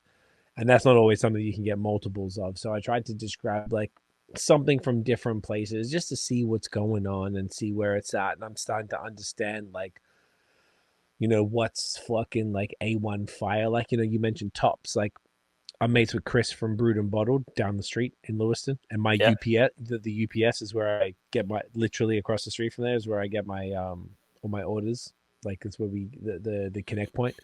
So I always go to and Chris was telling me, yo, Tops didn't have that. Then they saw that I opened this store. Then the fucking guy came and he just copied this whole shit. So I was like, oh, okay. So I went there like once or twice and then he told me that. And I was like, I kind of felt bad going there because, he's a small business. Sure. And then these are a larger store that has a chain and they kind of copied him. But they did have some pretty sweet stuff, to be honest. They just had like some Bourbon County, different ones I had never seen before, just sitting there. So I'm like, fuck, what are you going to do? Not grab it. So it's cool to see the different stuff and what people have going on. It's a different side. When we were in Montreal, we were sort of more in Vermont and didn't really go to. We did, but not as much. I feel like now it's sort of this summer we went to a bunch of different places that had a bunch of different shit and just trying to understand what people are doing. And I feel like that's important for people like all the three of us, like, arguably more so for you, which I think is really dope when you're able to drink all this stuff. And we're seeing on your personal Instagram that you're posting these fire ass beers, whether it's haze or mostly stouts. You're drinking all this really cool stuff that like a lot of it I wasn't even really that aware of. So I feel like I learned a lot from what you're doing. I'm like, oh, okay. So these guys are like, I heard about that Clag brewery from you. Yeah. The one in Ohio that's doing like some killer haze. Send us. Yeah, some killer shit, and you're posting all this stuff, and I just think that's like an interesting thing from the three of us as beer drinkers is important, but I think more so from and Nate and I as podcasters, I feel like we almost have like I don't know, what's the word? Like we just should know what the fuck is going on. I feel like if I'm talking to people, if the two of us don't know what's going on, we should kind of know what's going on. It's just like feel like it's part of our role. And then for you as the brewery owner, you need to know just for R&D. You need to know what's going on so you can make your products the best they could possibly be, world class, as good as anything that people can get as south of the border. And it feels like that's really what you've done with a lot of your trading, you know, and just sort of travel, you know, the cool beers that you're getting, that you're leveraging that. And you're like, oh shit, this is really, and I guess I'm kind of asking, like, is that a thing? Are you like trying all this cool different stuff that you're getting through all of your connects from back in the day, from all of your hustle, and being like, yo, this is fucking, we should do something like this? Or like, how much of an impact does the stuff that you get from, whether it's America or elsewhere, how much does that impact you? Enormously. Yeah, like it's certainly a big part of like just trying to see like the breweries that are doing it really well and considered to be doing it at the top of the game. It's pretty well known. You know, whether I've tried their beer or not, breweries are just established at doing it well in whatever category. So if you know that brewery does that beer at that high of a level, yeah, it's just responsible for me to, you know, try to get my hands on it, outside of like how excited I would be to do that anyways. And like what makes them so special. And honestly, sometimes like it's responsible. That's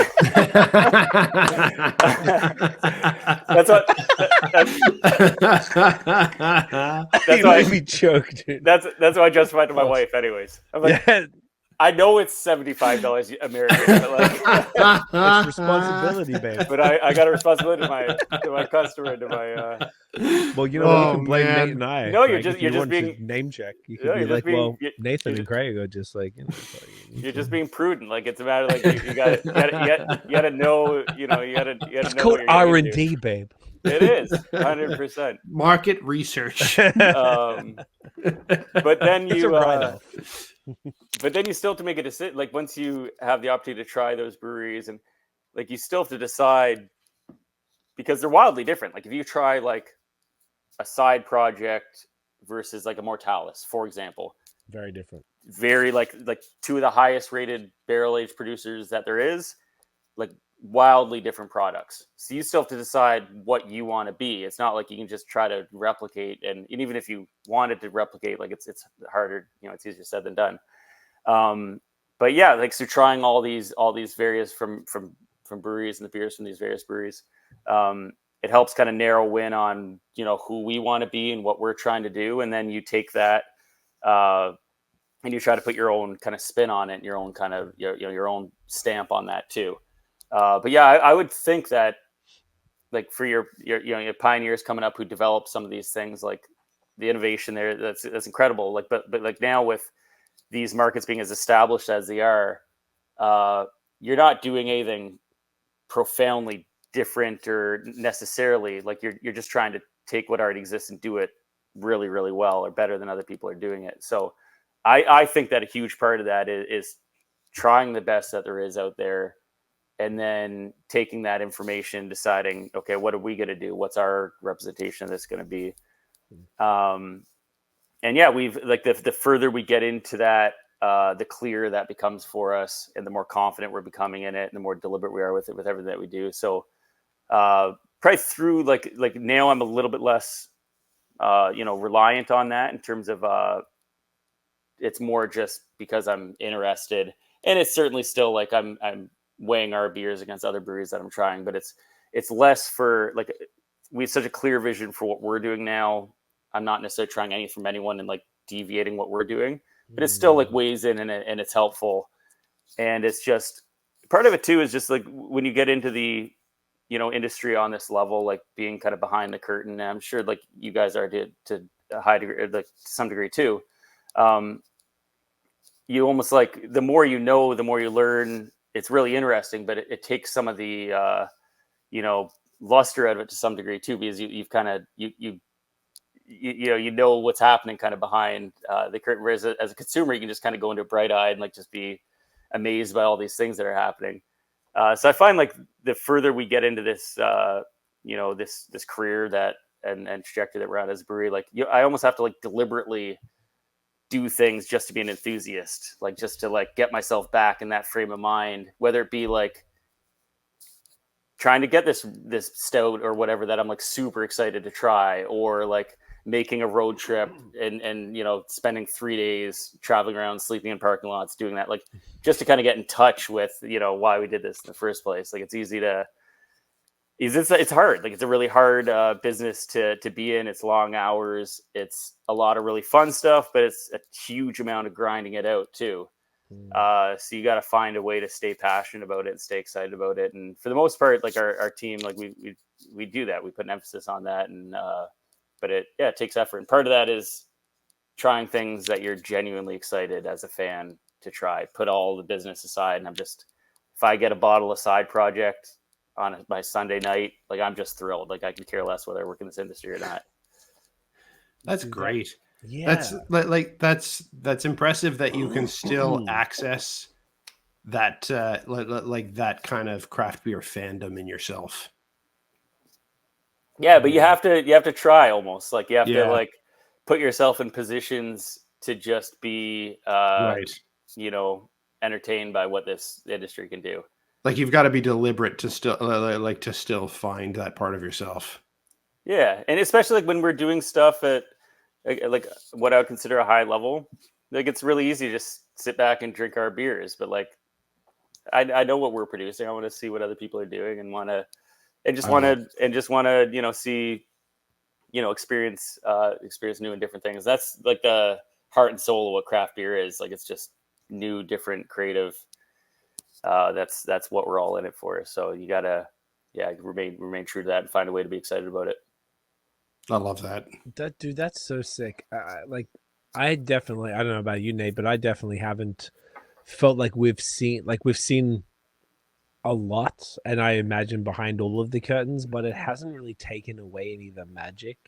Nah. I've seen it. We've been to brew days. We've done collabs. We know how it works, but I don't know. Maybe we're just not as easily jaded because we don't work in beer. I think so. We're as much as we're deeply integrated into the scene, I feel like we've still we're still removed from it enough that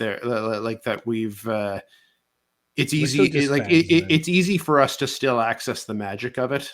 Yeah, I think the fandom doesn't leave, and the moment that leaves, then maybe that's a conversation, but it hasn't, and it's still just like, wow, like these guys fucking did it again. Like this is so sick. And when you discover something new, and like that's the thing about traveling is because during COVID we didn't travel. Like even when you kind of could, I didn't want to go to a science experiment place with fucking plexiglass and science masks and all this shit. So we waited until 2023 to start traveling again, like early last year, about around the time we interviewed you. Actually, we went to Buffalo for the first time, and I was like, because I saw I don't know where it came up. It came up somewhere recently where I saw the review. I was looking whatever, and I was like, oh, I was so excited to just get back to traveling again. And look, to be honest, the first time I started traveling, I was like just disappointed because everything we had here in Ontario was, and Quebec, if you want to include that as well, was just fucking exceptional. It was world class. I was like disappointed, so I had to like relax my expectations and just enjoy it. And it took me a little bit to get used to exploring again because I wasn't used to that. And then back to the explore. Now I'm back in that grind, and I think it's awesome. It's just so fun because I'm like, you just have no expectations, and if something's cool, it's cool. If something's fucking amazing, you're like, yes. And you're trying to to mitigate that, and that's I think part of the excitement of it. And it sounds like that you've been able to keep that, and I would hope that most brewery owners or brewers or people in your position are able to maintain that, because that's kind of like, I think that's the magic. And that's why I don't know if you think, I'd love to know what percentage of importance that holds towards the quality of the products that you're outputting, like your excitement towards discovering new shit and then taking those things to be like, yo, how did they get that flavor note? Let's figure that out. Like that's got to be, if I was in your position, I imagine that would be pretty exciting. For me, I'm just, as a drinker, I'm like, yo, that's fucking fire. I want more of their stuff. And then as a brewery owner, you'd be like, oh, how do we get to that? How do we get, you know what I'm saying? Like, I imagine that's probably a big thing for you still, that sort of discovery and sort of like inspo. I guess it's direct inspiration, whether it's sort of like mimic or like take that, then add that to this, and then put that together with this, then all of a sudden you got this whole new thing. Yeah, for sure. But like it does, and this is something that I've kind of took some time to kind of find out what being a craft beer fan and, you know, craft brewery owner looks like. It took some feeling out. Because it does, like it becomes work to some degree. Like I love what I do. I never really feel like I'm working, but like when you're just drinking as a craft beer consumer, you're just along for the ride. You're just enjoying it. You're being thrilled. It's awesome. Whereas now, like you have to be, you're thinking about everything a little bit more, and you're like, okay, how do I integrate? Like it comes into it. Like it comes into your subconscious. Your whether it be like, you know, like inspiration, you're excited by it, or just like you're thinking about it more because you know more. So it's less of a free flowing kind of experience that it would be just as a normal consumer. But I remember like probably a year in to open the brewery, like at that point I was still working 7 days a week, 100 hours a week, had no money. And like I was in like previously working for BC Hydro out west, like really good job, tons of time off. And like we were spending all of it. My wife and I was also really into beer. We were just spending all of our time out, you know, at breweries, just experiencing it. So I'm like, somehow, like now that I'm in this industry as a brewery owner, like I'm no longer seeing any breweries at all. I'm just head down. Like I could almost like, I remember like having a moment where I'm like, I feel like I'm not, you know, able to, by getting further into this thing, I'm able to, like, I don't really have the time, energy, money to enjoy this thing the whole reason I went into it. It's a temporary thing, of course. Like through time, I don't have to work 7 days a week anymore, and I have a little bit of time off and things like that. So that helps. But also, like you just find that balance in your own life of, you know, how you can compartmentalize things and just find a way to like, yeah, just enjoy it. But it takes, you gotta be deliberate about it, and that's something that's like, this is a joy-driven endeavor. So if you're not having fun, if you're not enjoying it, like, you know, it's too hard of work. You know, it's too much work to not be enjoying what you're doing. So, but yeah, I do find like it takes a little bit of you have to be a little bit deliberate about that in terms of making sure that you're having fun and surrounding yourself by, you know, people that inspire you and you know, excite what you're doing. A joy-driven endeavor. Well said. I had to write that down because that was a spectacular quote right there. Yeah. I think that really sums it up, man. And it's something that we say all the time is that, like, what I notice, and this is what I always thought, like, coming in as an Australian to Canada, and I was living in Toronto and then moved to Montreal, and we came in, did music, and all the Toronto artists didn't fuck with the Montreal artists and vice versa. And I'm like, are you fucking guy? What is wrong with you all? Like, because everyone's down, looking down and doing their thing. And I never understood, so I always tried to be like the bridge.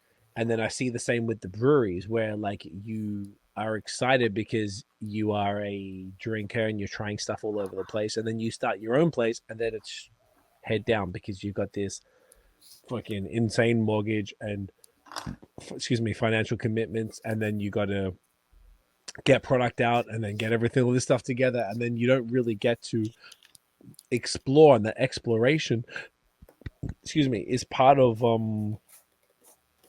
what makes a brewery great, I guess. And that's why you started a brewery, is because you were a drinker who got to try so many things, and you're like, wow, there's so many things that I think are amazing, and I could do my own version of all of these things.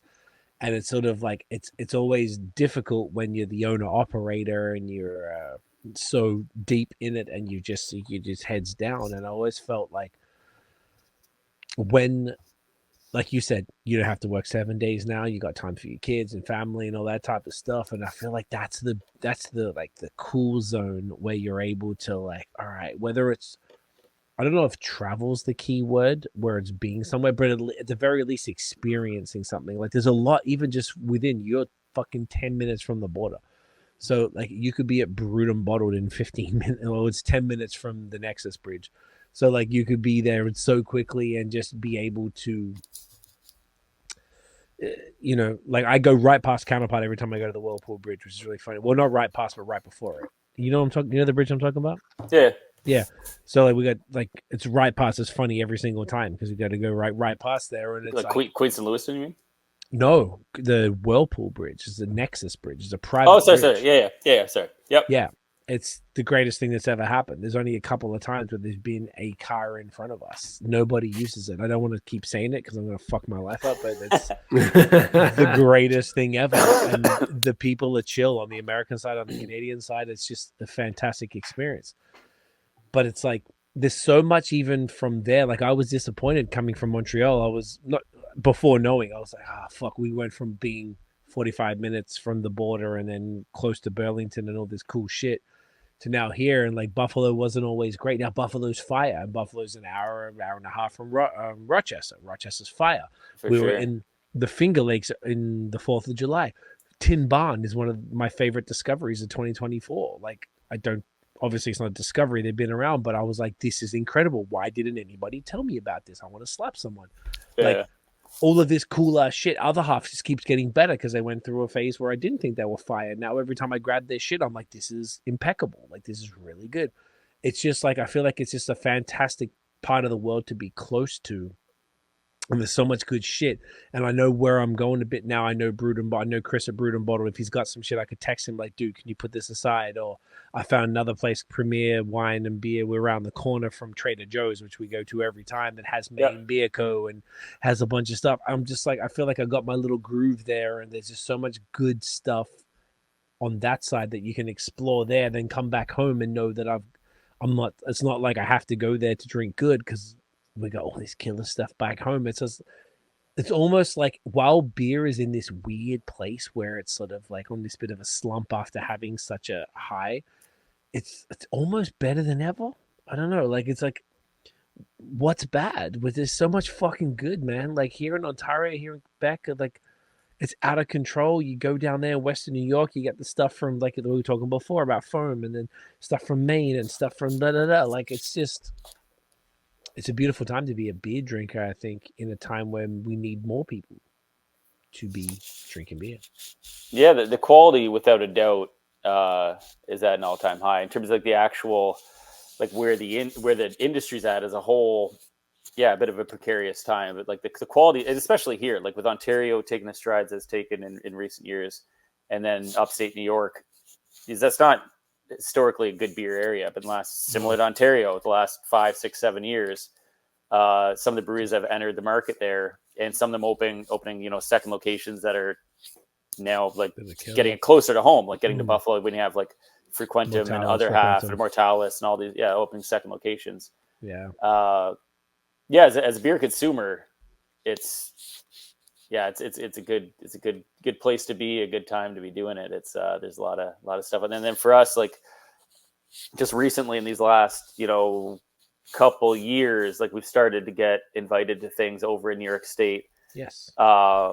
Which is the most fun, like be able to pour the Rochester Beer Expo the last couple years. We did the collaboration in Buffalo this past year as well, like pouring in the VIP section there. And it's that stuff is like, that's where you get to really like combine, work. And then also like for us, like just being a fan, like we're like pouring next to people that like, I'm just, an absolute fan over, a fan of. So it's a cool moment. Like when you get to be like kind of shoulder to shoulder with, some of these people that, you've looked up to and admired through the years. So that part like brings a huge amount of excitement into it, and something that we're hoping to do more and more of. Oh, that's great. Yeah, man. I'm glad you brought that up because I know we talked about that earlier, and I think that's so fucking cool because obviously Will Cleveland is a friend of ours, mutual friend, and he runs the Rochester Real Beer Expo, which is in I think June every year, and then the Buffalo Beer Geeks, which is like a Facebook group that just does like fun ass like crazy beers that apparently I'm gonna have to go. I don't even like beer festivals, but I was like hit with so much FOMO from both of those, so I'm probably gonna have to go next year. But like I think it's so sick, and what I've noticed is that someone like Will, who I met him like 2018, I think, through like Bellwoods. I think I met him at Bellwoods, and was just drinking there, and he had a bunch of stuff, and we just became friends, and then we started trading, and he had the fact that he's become a bit of a curator, and he's got his own, like, who was writing for the Democrat and Chronicle out there, and a big beer writer. Now he's got his own Substack and his own thing going on. Now he's curating this festival, and the fact that he's curating a whole bunch, he's got you guys, Godspeed, True History, Blood Brothers, like a whole bunch of really killer breweries that he brings out. I think Third Moon maybe, or it was Third Moon, because I hung out with him at Brewed and Bottled right before they were on the way there. Badlands is there Badlands, as well. And it's like, to me, as now an Ontarian, like, I don't know, I'm like so fucking proud that that's what's happening. I'm actually stoked for the Western New York beer nerds that they get to try you guys.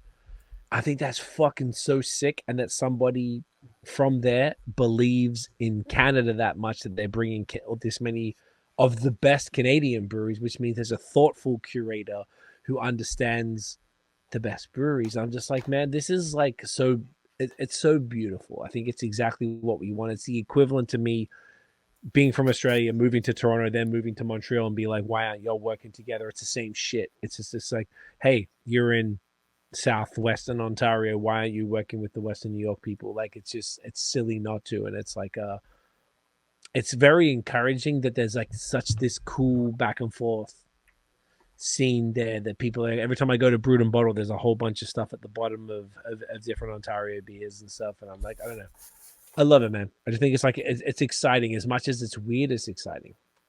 Yeah. And with that, how do you guys feel about a final bathroom break, and then we'll get into the sour, and we'll bring this bad boy home. Yep. Let's do it. Boom. All right. Boom. All right, guys. And we're back. Sour time. Yeah. Which is great. So we had 2 haze, single, double. We had 2 phenomenal oatmeal stouts, both very different. Same base or similar base? Yeah, split beer. Yep. Split beer. Oh, yeah, you did say that. Split beer, both very different. Yeah. Phenomenal. Really tasty. Like, easily one of my favorite series from you guys, and potentially in the province here. I'm big fan of the low ABV stouts. So that is super fun. Now, one thing I feel like I haven't had as much from you, Greg, as far as like, I've had a bunch of the zombies, killer, fantastic smoothie sours. I've had 1 or 2 blenders, which is kind of more the general fruited sours. So I'm excited to try this one. And I actually don't know much about it, so I got a lot of questions. So the kids aren't all right. The kids are not all right. And this is a beautiful sour ale from the Halloween drop with super killer art. Look at this. This is so fire. Yeah. I love it. With the C and D level fonts right here that we don't need to talk about too much. And this is a sour with raspberry, orange, lemon, lime, citrus zest, sour gummy candy, and lactose. So did you actually put the candies in? Like the Sour Patch Kids in this? No, so again, everything else is either fruit puree, like we hand zested fruit. When it comes to like the candy aspect, again, like when you try to think about what you're trying to create, what you're trying to replicate, you look at Sour Patch Kids. It's flavoring and color and sugar, so it makes sense to break that down and take the flavoring aspect, which is what we did here. It's just to add like we had the base of like a really good fruited sour, and then use flavoring just to get that like that candied kind of note, which like interesting to hear what you guys think. But for the concept that we're going for, I think we got we nailed what we're actually going for here. To be. Dope. I love that. I want to ask you actually, just before we do this, you're like, I know you said your brewer John is doing a lot of the stuff. What's the like? What does he do versus what do you do? Like, are you writing recipes? Are you participating in the physical brewing? Like, what's that sort of labor division? Yeah, so I'm much more on the conceptual side. So that starts with kind of operations, beer schedule, what we're brewing when, like for something like this. So like, here's the concept. We're doing this Sour Patch inspired thing with raspberry orange. Like that'll be like kind of something that I'll put on schedule. Here's what we're gonna do. We'll sit down, chat about it. Okay, what are we actually trying to achieve here? So it comes to like specifically like the hot side of brewing, like that's I describe what we're trying to do, and that's John's kind of side where like we'll discuss what we're trying to do going into it. We'll review it after. We'll make adjustments. But when it comes to the hot side of brewing, that's more John's domain. And then everything on the cold side again is where I'm like very involved with. So it comes to like, you know, what we're dry hopping with, what we're adjuncting with, what levels we're doing that at. So I'd say like I'm in charge of you know, steering the ship in terms of what we're trying to achieve, and then John is the one that actually takes that concept and kind of puts it into action, puts it into fruition, and then it's just a relationship between the two of us of you know, this feedback loop of you know, what we're trying to do. Did we do it? If not, what do we need to change? And we just have this cyclical thing where we're we're always improving, getting closer to what we're trying to do. But it's very much a team effort. Not to, and ask our assistant brewer as well. And there's like even like my business partner Joe, who's our chef, really sharp palate, really good ideas. Like we're all very much involved in this thing. So it's very much a group effort. That's great, man. That's kind of what I thought you would say, and that's I think that's probably the best case scenario. You know, as far as like, you know, you've got someone else like helming it, but then you're sort of like guiding it, like planning it, and you know, everyone throwing in their ideas. And particularly, like you told us in the last episode, like, you know, how much of an impact Joe has had on the business, and after being there,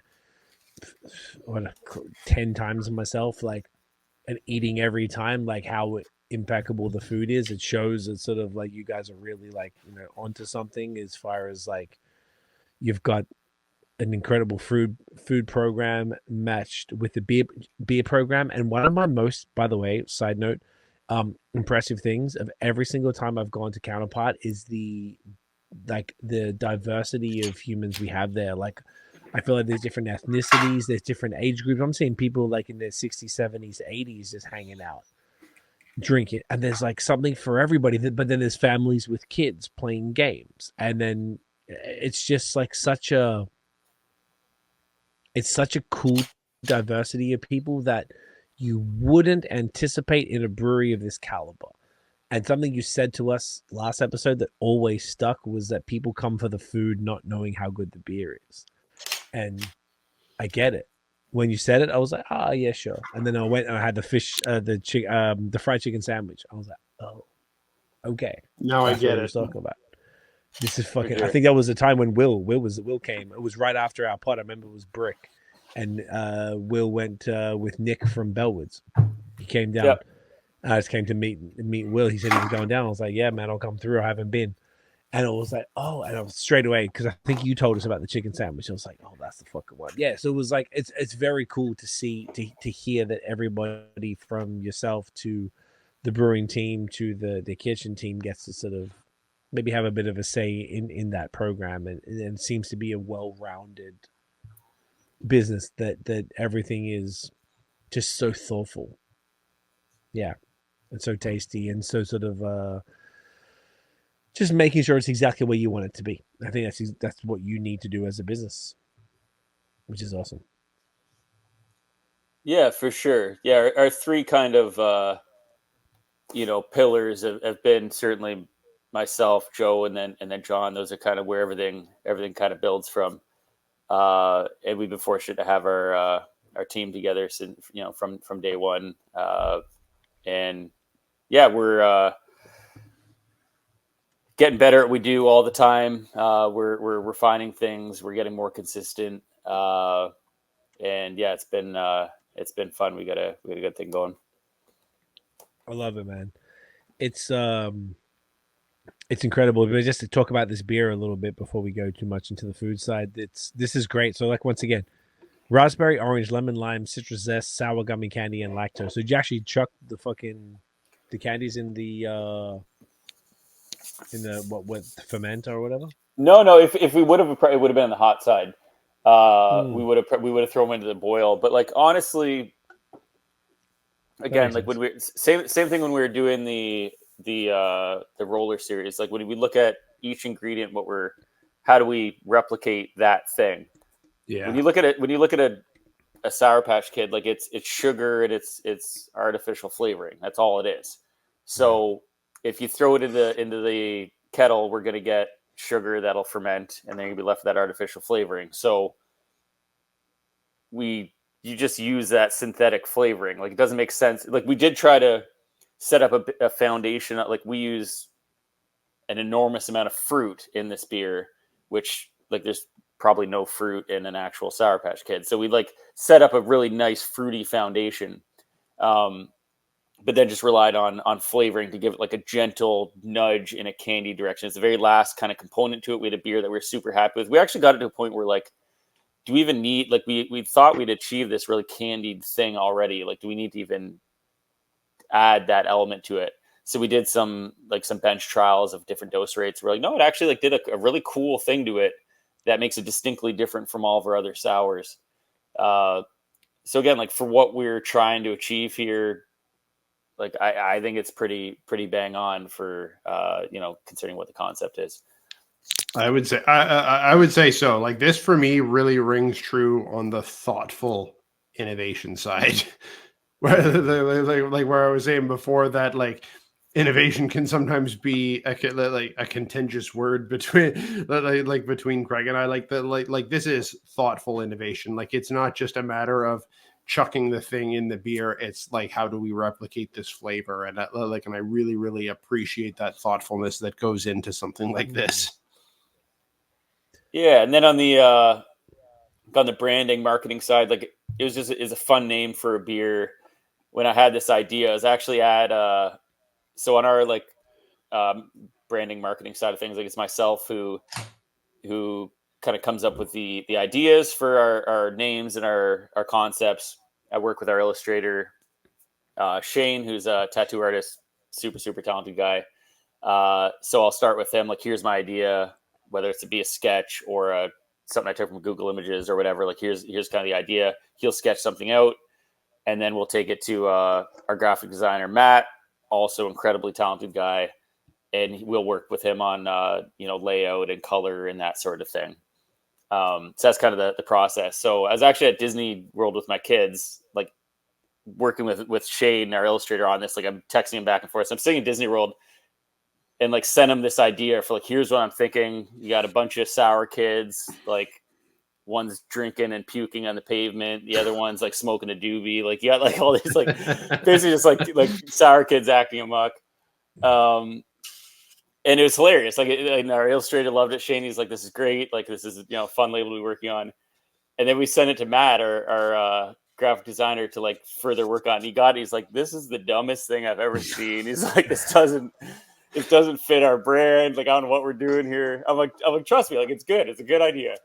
And then we got it, and then we started fine tuning it. And like by the end of it, like when I posted it, he sent me a message after. He's like, you're totally right. This is awesome. Like we nailed it. But it was fun. Like the label side is a whole other thing, and it's something that I take a lot of pride in. It's fun. Like I really enjoy doing the label, the branding side, and I don't have a background in it whatsoever, but I think I've got some creative ideas, and then I have two guys that are both like really, really good at what they do, so they can take some sometimes kind of dumb ideas and make it look pretty good. That's all you can ask for. Yeah, man, it's awesome.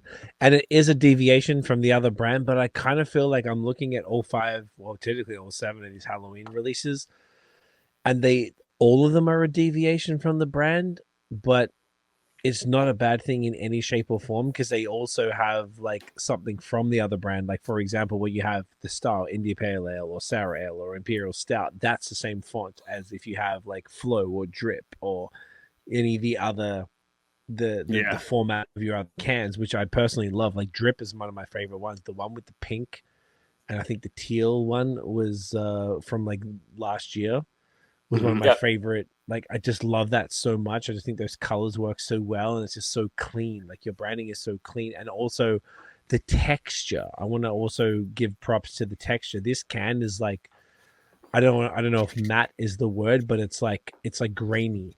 It's like a grainy feel to it. It's like a textured matte finish, what they call it. And it's gotten like Textured matte. Okay.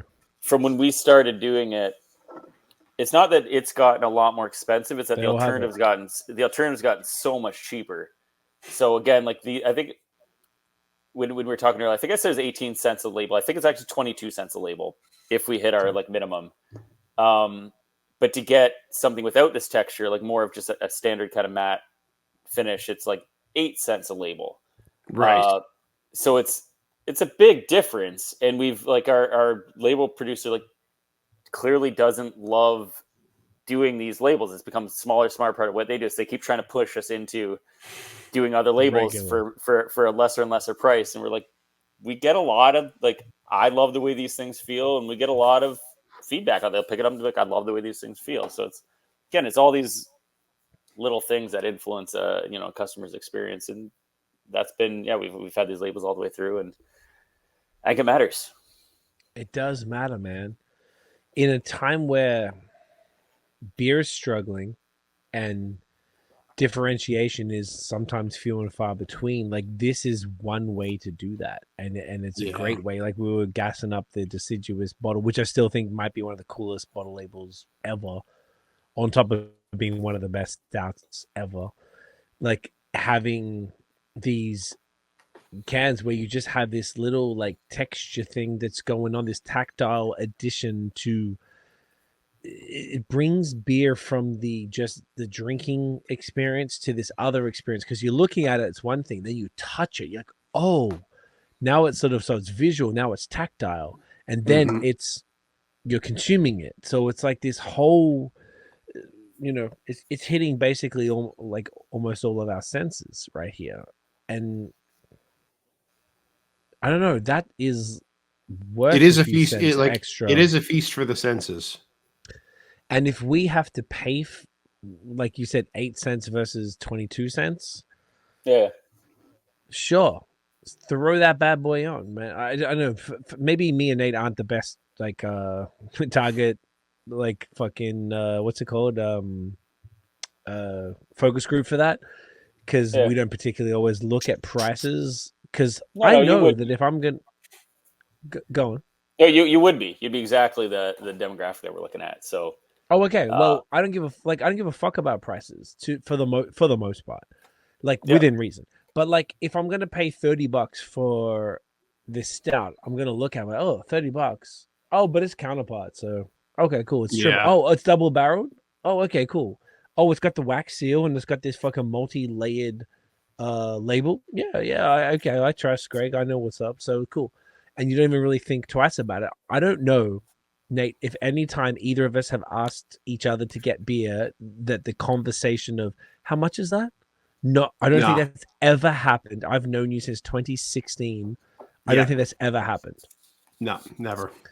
And I feel like that the beer connoisseur, the beer just fan that's drinking something like Counterpart is going to really give that much of a fuck. Because I feel like your stuff isn't exorbitantly priced, though. Like it's like all of these cans are very reasonable for the prices. If you're getting them in a bottle shop where they get a little bit of addition there, because if you're not making all that to Niagara, then that's, I don't think that's unfair to also have you sell it to retail to something like a Durand, and then Durand adds $1 to $2 on top of that. Well, you know what? How much am I going to spend on gas to go down there?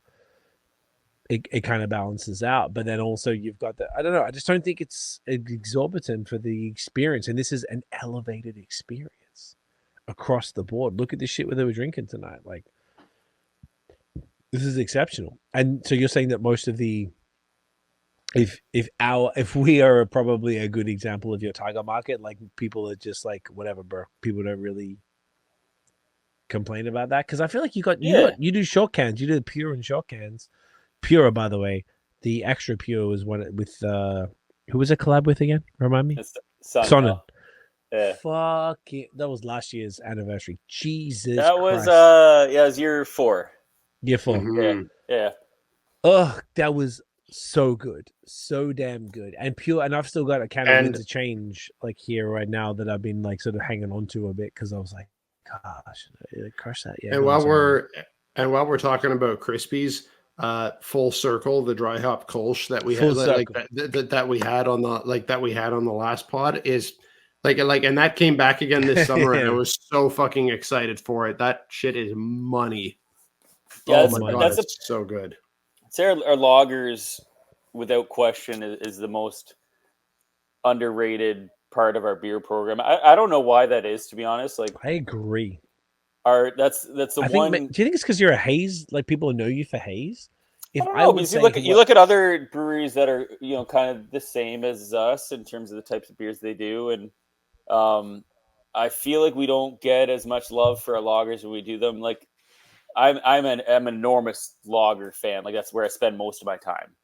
Okay, I did not know that. And I think we do that. I think we do them at a really, really high level. And that's for our brewer John. Like that's the category that he gets the most excited about, and like that's and he does them so well. So it's always been like a little bit of a bummer that I feel like we deserve a little more credit for that category.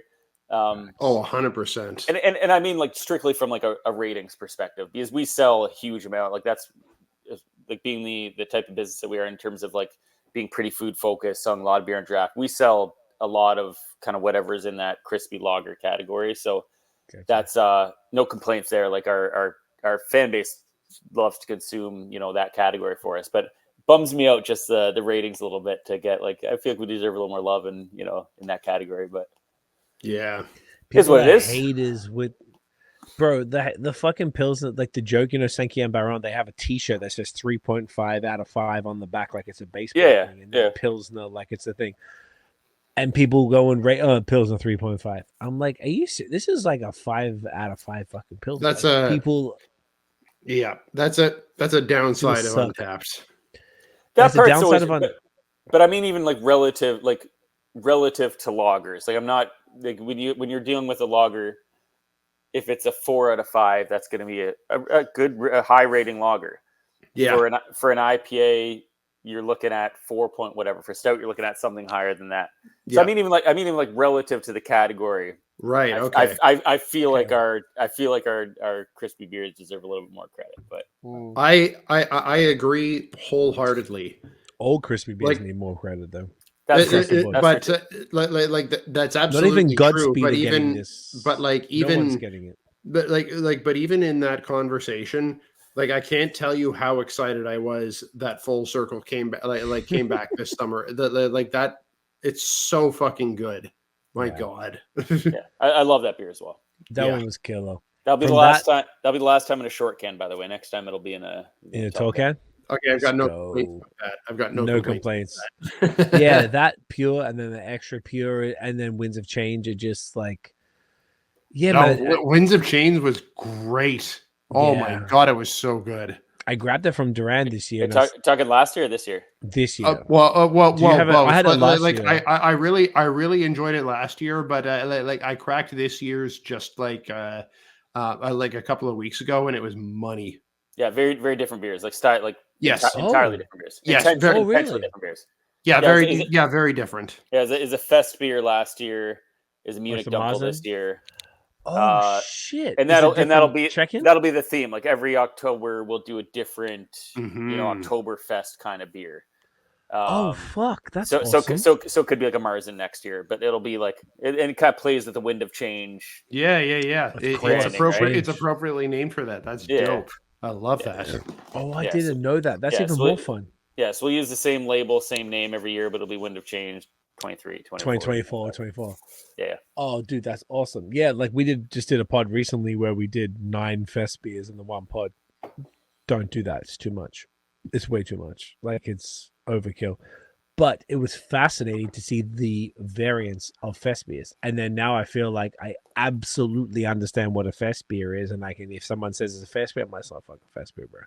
Like it's, we ain't even got BJCP yet. But yeah, it's very cool. And I love that you've done that. I didn't know that because it's in my cellar still. I just got to chuck in. And it's pretty subtle, but it's the same branding and everything, right? But like just on the descriptor and said, like it said Fest beer last year at 5.7% alcohol, I want to say 5.8, and this year's a Munich Dunkel at 4.8. I'm not mad at that at all, and I think that's different beers entirely. That's so fun. Did you have it? I'm just checking. Oh, I see. Winds of Change 2024. Okay, sick. And it says Lager Munich Dunkel. Okay. And Yeah. Dunkels are super fun as well. But like, yeah, man, it's sick. And I feel like that's the beauty of Counterpart is that you guys can kill it across the spectrum. And I don't know, that's beautiful. That's really like, but when I say kill it, like God tier across the spectrum from doing these impeccable crispies, like you said, Nate, the dry hop Kolsch, full circle from, you know, the Windsor change into the pure series, and then you go into whether it's any of the IPAs, pale ale from the Flow series, and single IPAs, doubles. I know you did, you know, obviously for some of the variants, the triples. You got the rollers, the stouts, the zombies, the blenders, and then all the imperial stuff. Like, it's like across the board. It's just it's next level, man. It's been a true pleasure to just continue to try everything you guys are doing, and to get down there and to have some of it on draft as well, and just to see the people in the tap room and the different folks that are around. And I don't know, man, it's cool just to see you guys thrive and to offer what you do. Absolutely. It's a beautiful thing, man. It's so Yeah, cool. thank you. Yeah, in terms of like taking on all styles, that's something we take a huge amount of pride in terms of doing as many styles as we do, and trying to do them all well. Again, part of it's because of the type of business that we are. We're very much an on-premise business first and foremost, where we do the vast majority of our business, with customers on draft. So we have to have, or try to have, a very well-rounded draft list, and we try to do all those things really well. So appreciate that feedback, because that's very intentional. That's something we're really trying to do. We're trying to be, when people think of Counterpart, we definitely want them to think of us as a well-rounded brewery that can kind of take on every style. I think that's exactly what you've achieved. Like, the more I've experienced it, the more I'm like, oh, it doesn't matter. Like, I brought my mother-in-law there. I brought my friends from San Francisco there. I brought different people to come and check it out. And every time I go, there's people with kids, and there's old people, and there's everyone in between. I'm just like, you know, this is, the clientele speaks to that too, because I'm seeing everybody drink different things. And like, I love seeing all of that. I love seeing people who are 60, 70 plus sit there at a craft brewery drinking A1 Fire, probably not knowing they're drinking fire. They just think, oh, this is wonderful beer. I'm like, oh, you don't know, Nancy. You don't know.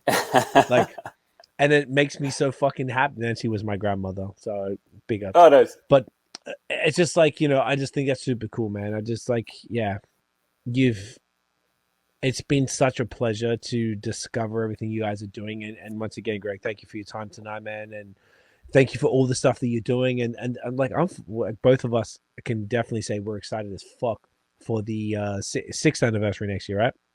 6, 7, 6, yeah, 6. Oh yeah, 6 coming up in March. Yep. So many big things. More barrel aged. I just want to put it out there. Anything barrel aged, I'm just saying, put one of each aside for top me. tier every single time. Yeah, There is never anything that you ever do that I'm going to be like, I don't need that. That's not good. That's not what's going to come out of my God, either of our mouths. It's just impeccable, man. And it's been, it's so good. It's such incredible stuff. So thank you for everything that you guys are doing. Once again, this is coming out next week. So the Halloween stuff, the vast majority, like, I don't know how quick things sell out. Would it sell out in a week? Or some might? In terms of on draft, yes. On cans, maybe. We're about this coming out a week from now. Yeah, we'll be low on most of this stuff, or out of it. When we do like these bigger releases, they kind of move quicker, right? Things move over a little quicker. Yeah, that makes sense. That makes sense. But we'll do stuff like our release next week. We've got a collab with La Ketch, hazy IPA with honey, because it's La Ketch. You got to do it because that's every what time. they do. That's what they do, and they do it really, really well. Yeah. That's the beauty, right? Like, there's new beers, always new beers coming, replacing out with the old and with the new. So you really can't go wrong, is what we're all saying. My God, here. yeah. So if you hear the pod and you want to get some of these beers that we had tonight, some of them might be available. And if they're not, there's going to be other things that are and are absolutely worth your time. It's not to mention the food. Yeah. I've once again been there somewhere between 6 and 10 times at least in the last year and a half, and every time I tried to have something different, and it's just so good. The fish tacos, the chicken fried chicken burger, like, and then all the specials that they have. It's just so fire. It's just incredible. It's just the best experience. So And please come through. speaking of food, Greg, do you want to give a quick plug to to the pizza joint? Yeah, for sure. I can't believe we almost forgot. So we've got Counterpie, which is it's a pizza focused menu right next door to the brewery. So it's physically joined to the brewery. From a customer perspective, it's its own thing. So it's got its own entrance, its own space. Does it connect either way, or do you got to walk around? Like from a staff perspective, yes, but from a customer, it's its own entrance at the front of the building. Separate thing. And yeah, it's designed and intended to be a pretty different experience from what we offer at Counterpart. Like there's TVs there to catch the game, different menu, different aesthetic, different vibe, different service style. We're doing like cocktails over there. It's intended to be a very different thing. So ideally, someone might be able to do Counterpart and then Counterpie, or vice versa, and be able to offer two very different things. And from the pizza perspective specifically, this is Joe, my business partner, our chef. It's his baby from a menu perspective. He's obsessed with pizza. He does it at an unbelievably high level. Say it's like New York style, but it's a sourdough kind of base. So it's like a elevated kind of New York style pizza. And we actually received our final approval this morning from Fire and Building Services. So like in a week, we certainly won't be open, but it won't be far off that. Like we're kind of hoping sometime in November. So sometime in the next 30 days, no guarantees because we've been throwing a few curveballs in this experience, but we're getting close. So we're super pumped. It's been a long journey, and it's a whole new, thing we can offer our customer, and something that another category that we're just passionate about, and another opportunity to sell our beer in kind of a different way to a different demographic, different clientele. And our first, this is not common knowledge yet, but we've got a Italian Pilsner called Pizza Pills. That's going to be like our house beer over there. So we're going to release that in probably a couple weeks as well, as part of that kind of unveiling of the pizza spot next door. So you'll see that nice that release as well. Oh man, I can't wait. That sounds so sick. And you can buy all the beers to go and everything from there too? Yeah, like not in the same foot. Like we the AGCO and the legislation gets a little tricky, but like you can buy beers. We won't have like a formal retail space over there. But if you want four packs to go or whatever, we'll bring them over from the other side and sell them that way. But all Counterpart beers on draft.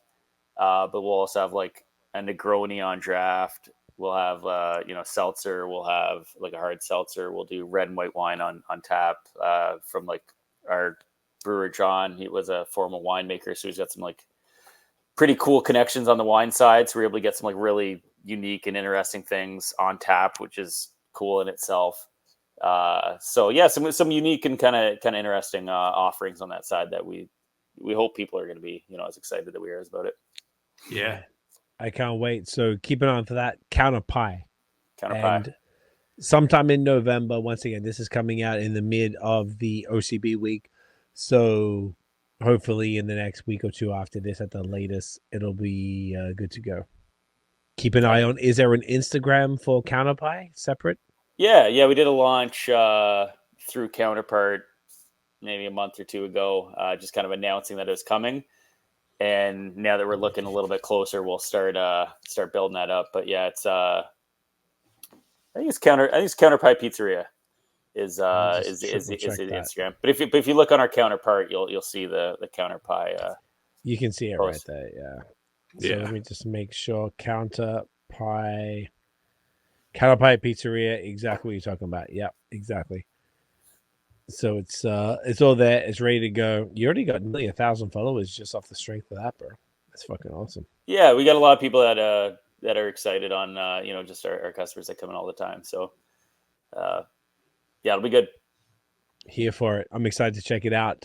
Brother, this has been phenomenal. Thank you again for your time, man, and congrats on all the success. These beers are exceptional. The barrel aged stuff is just out of control. I know we didn't do it tonight, but yeah, imagine if we had to crack a 15% right now, we'd all be dead.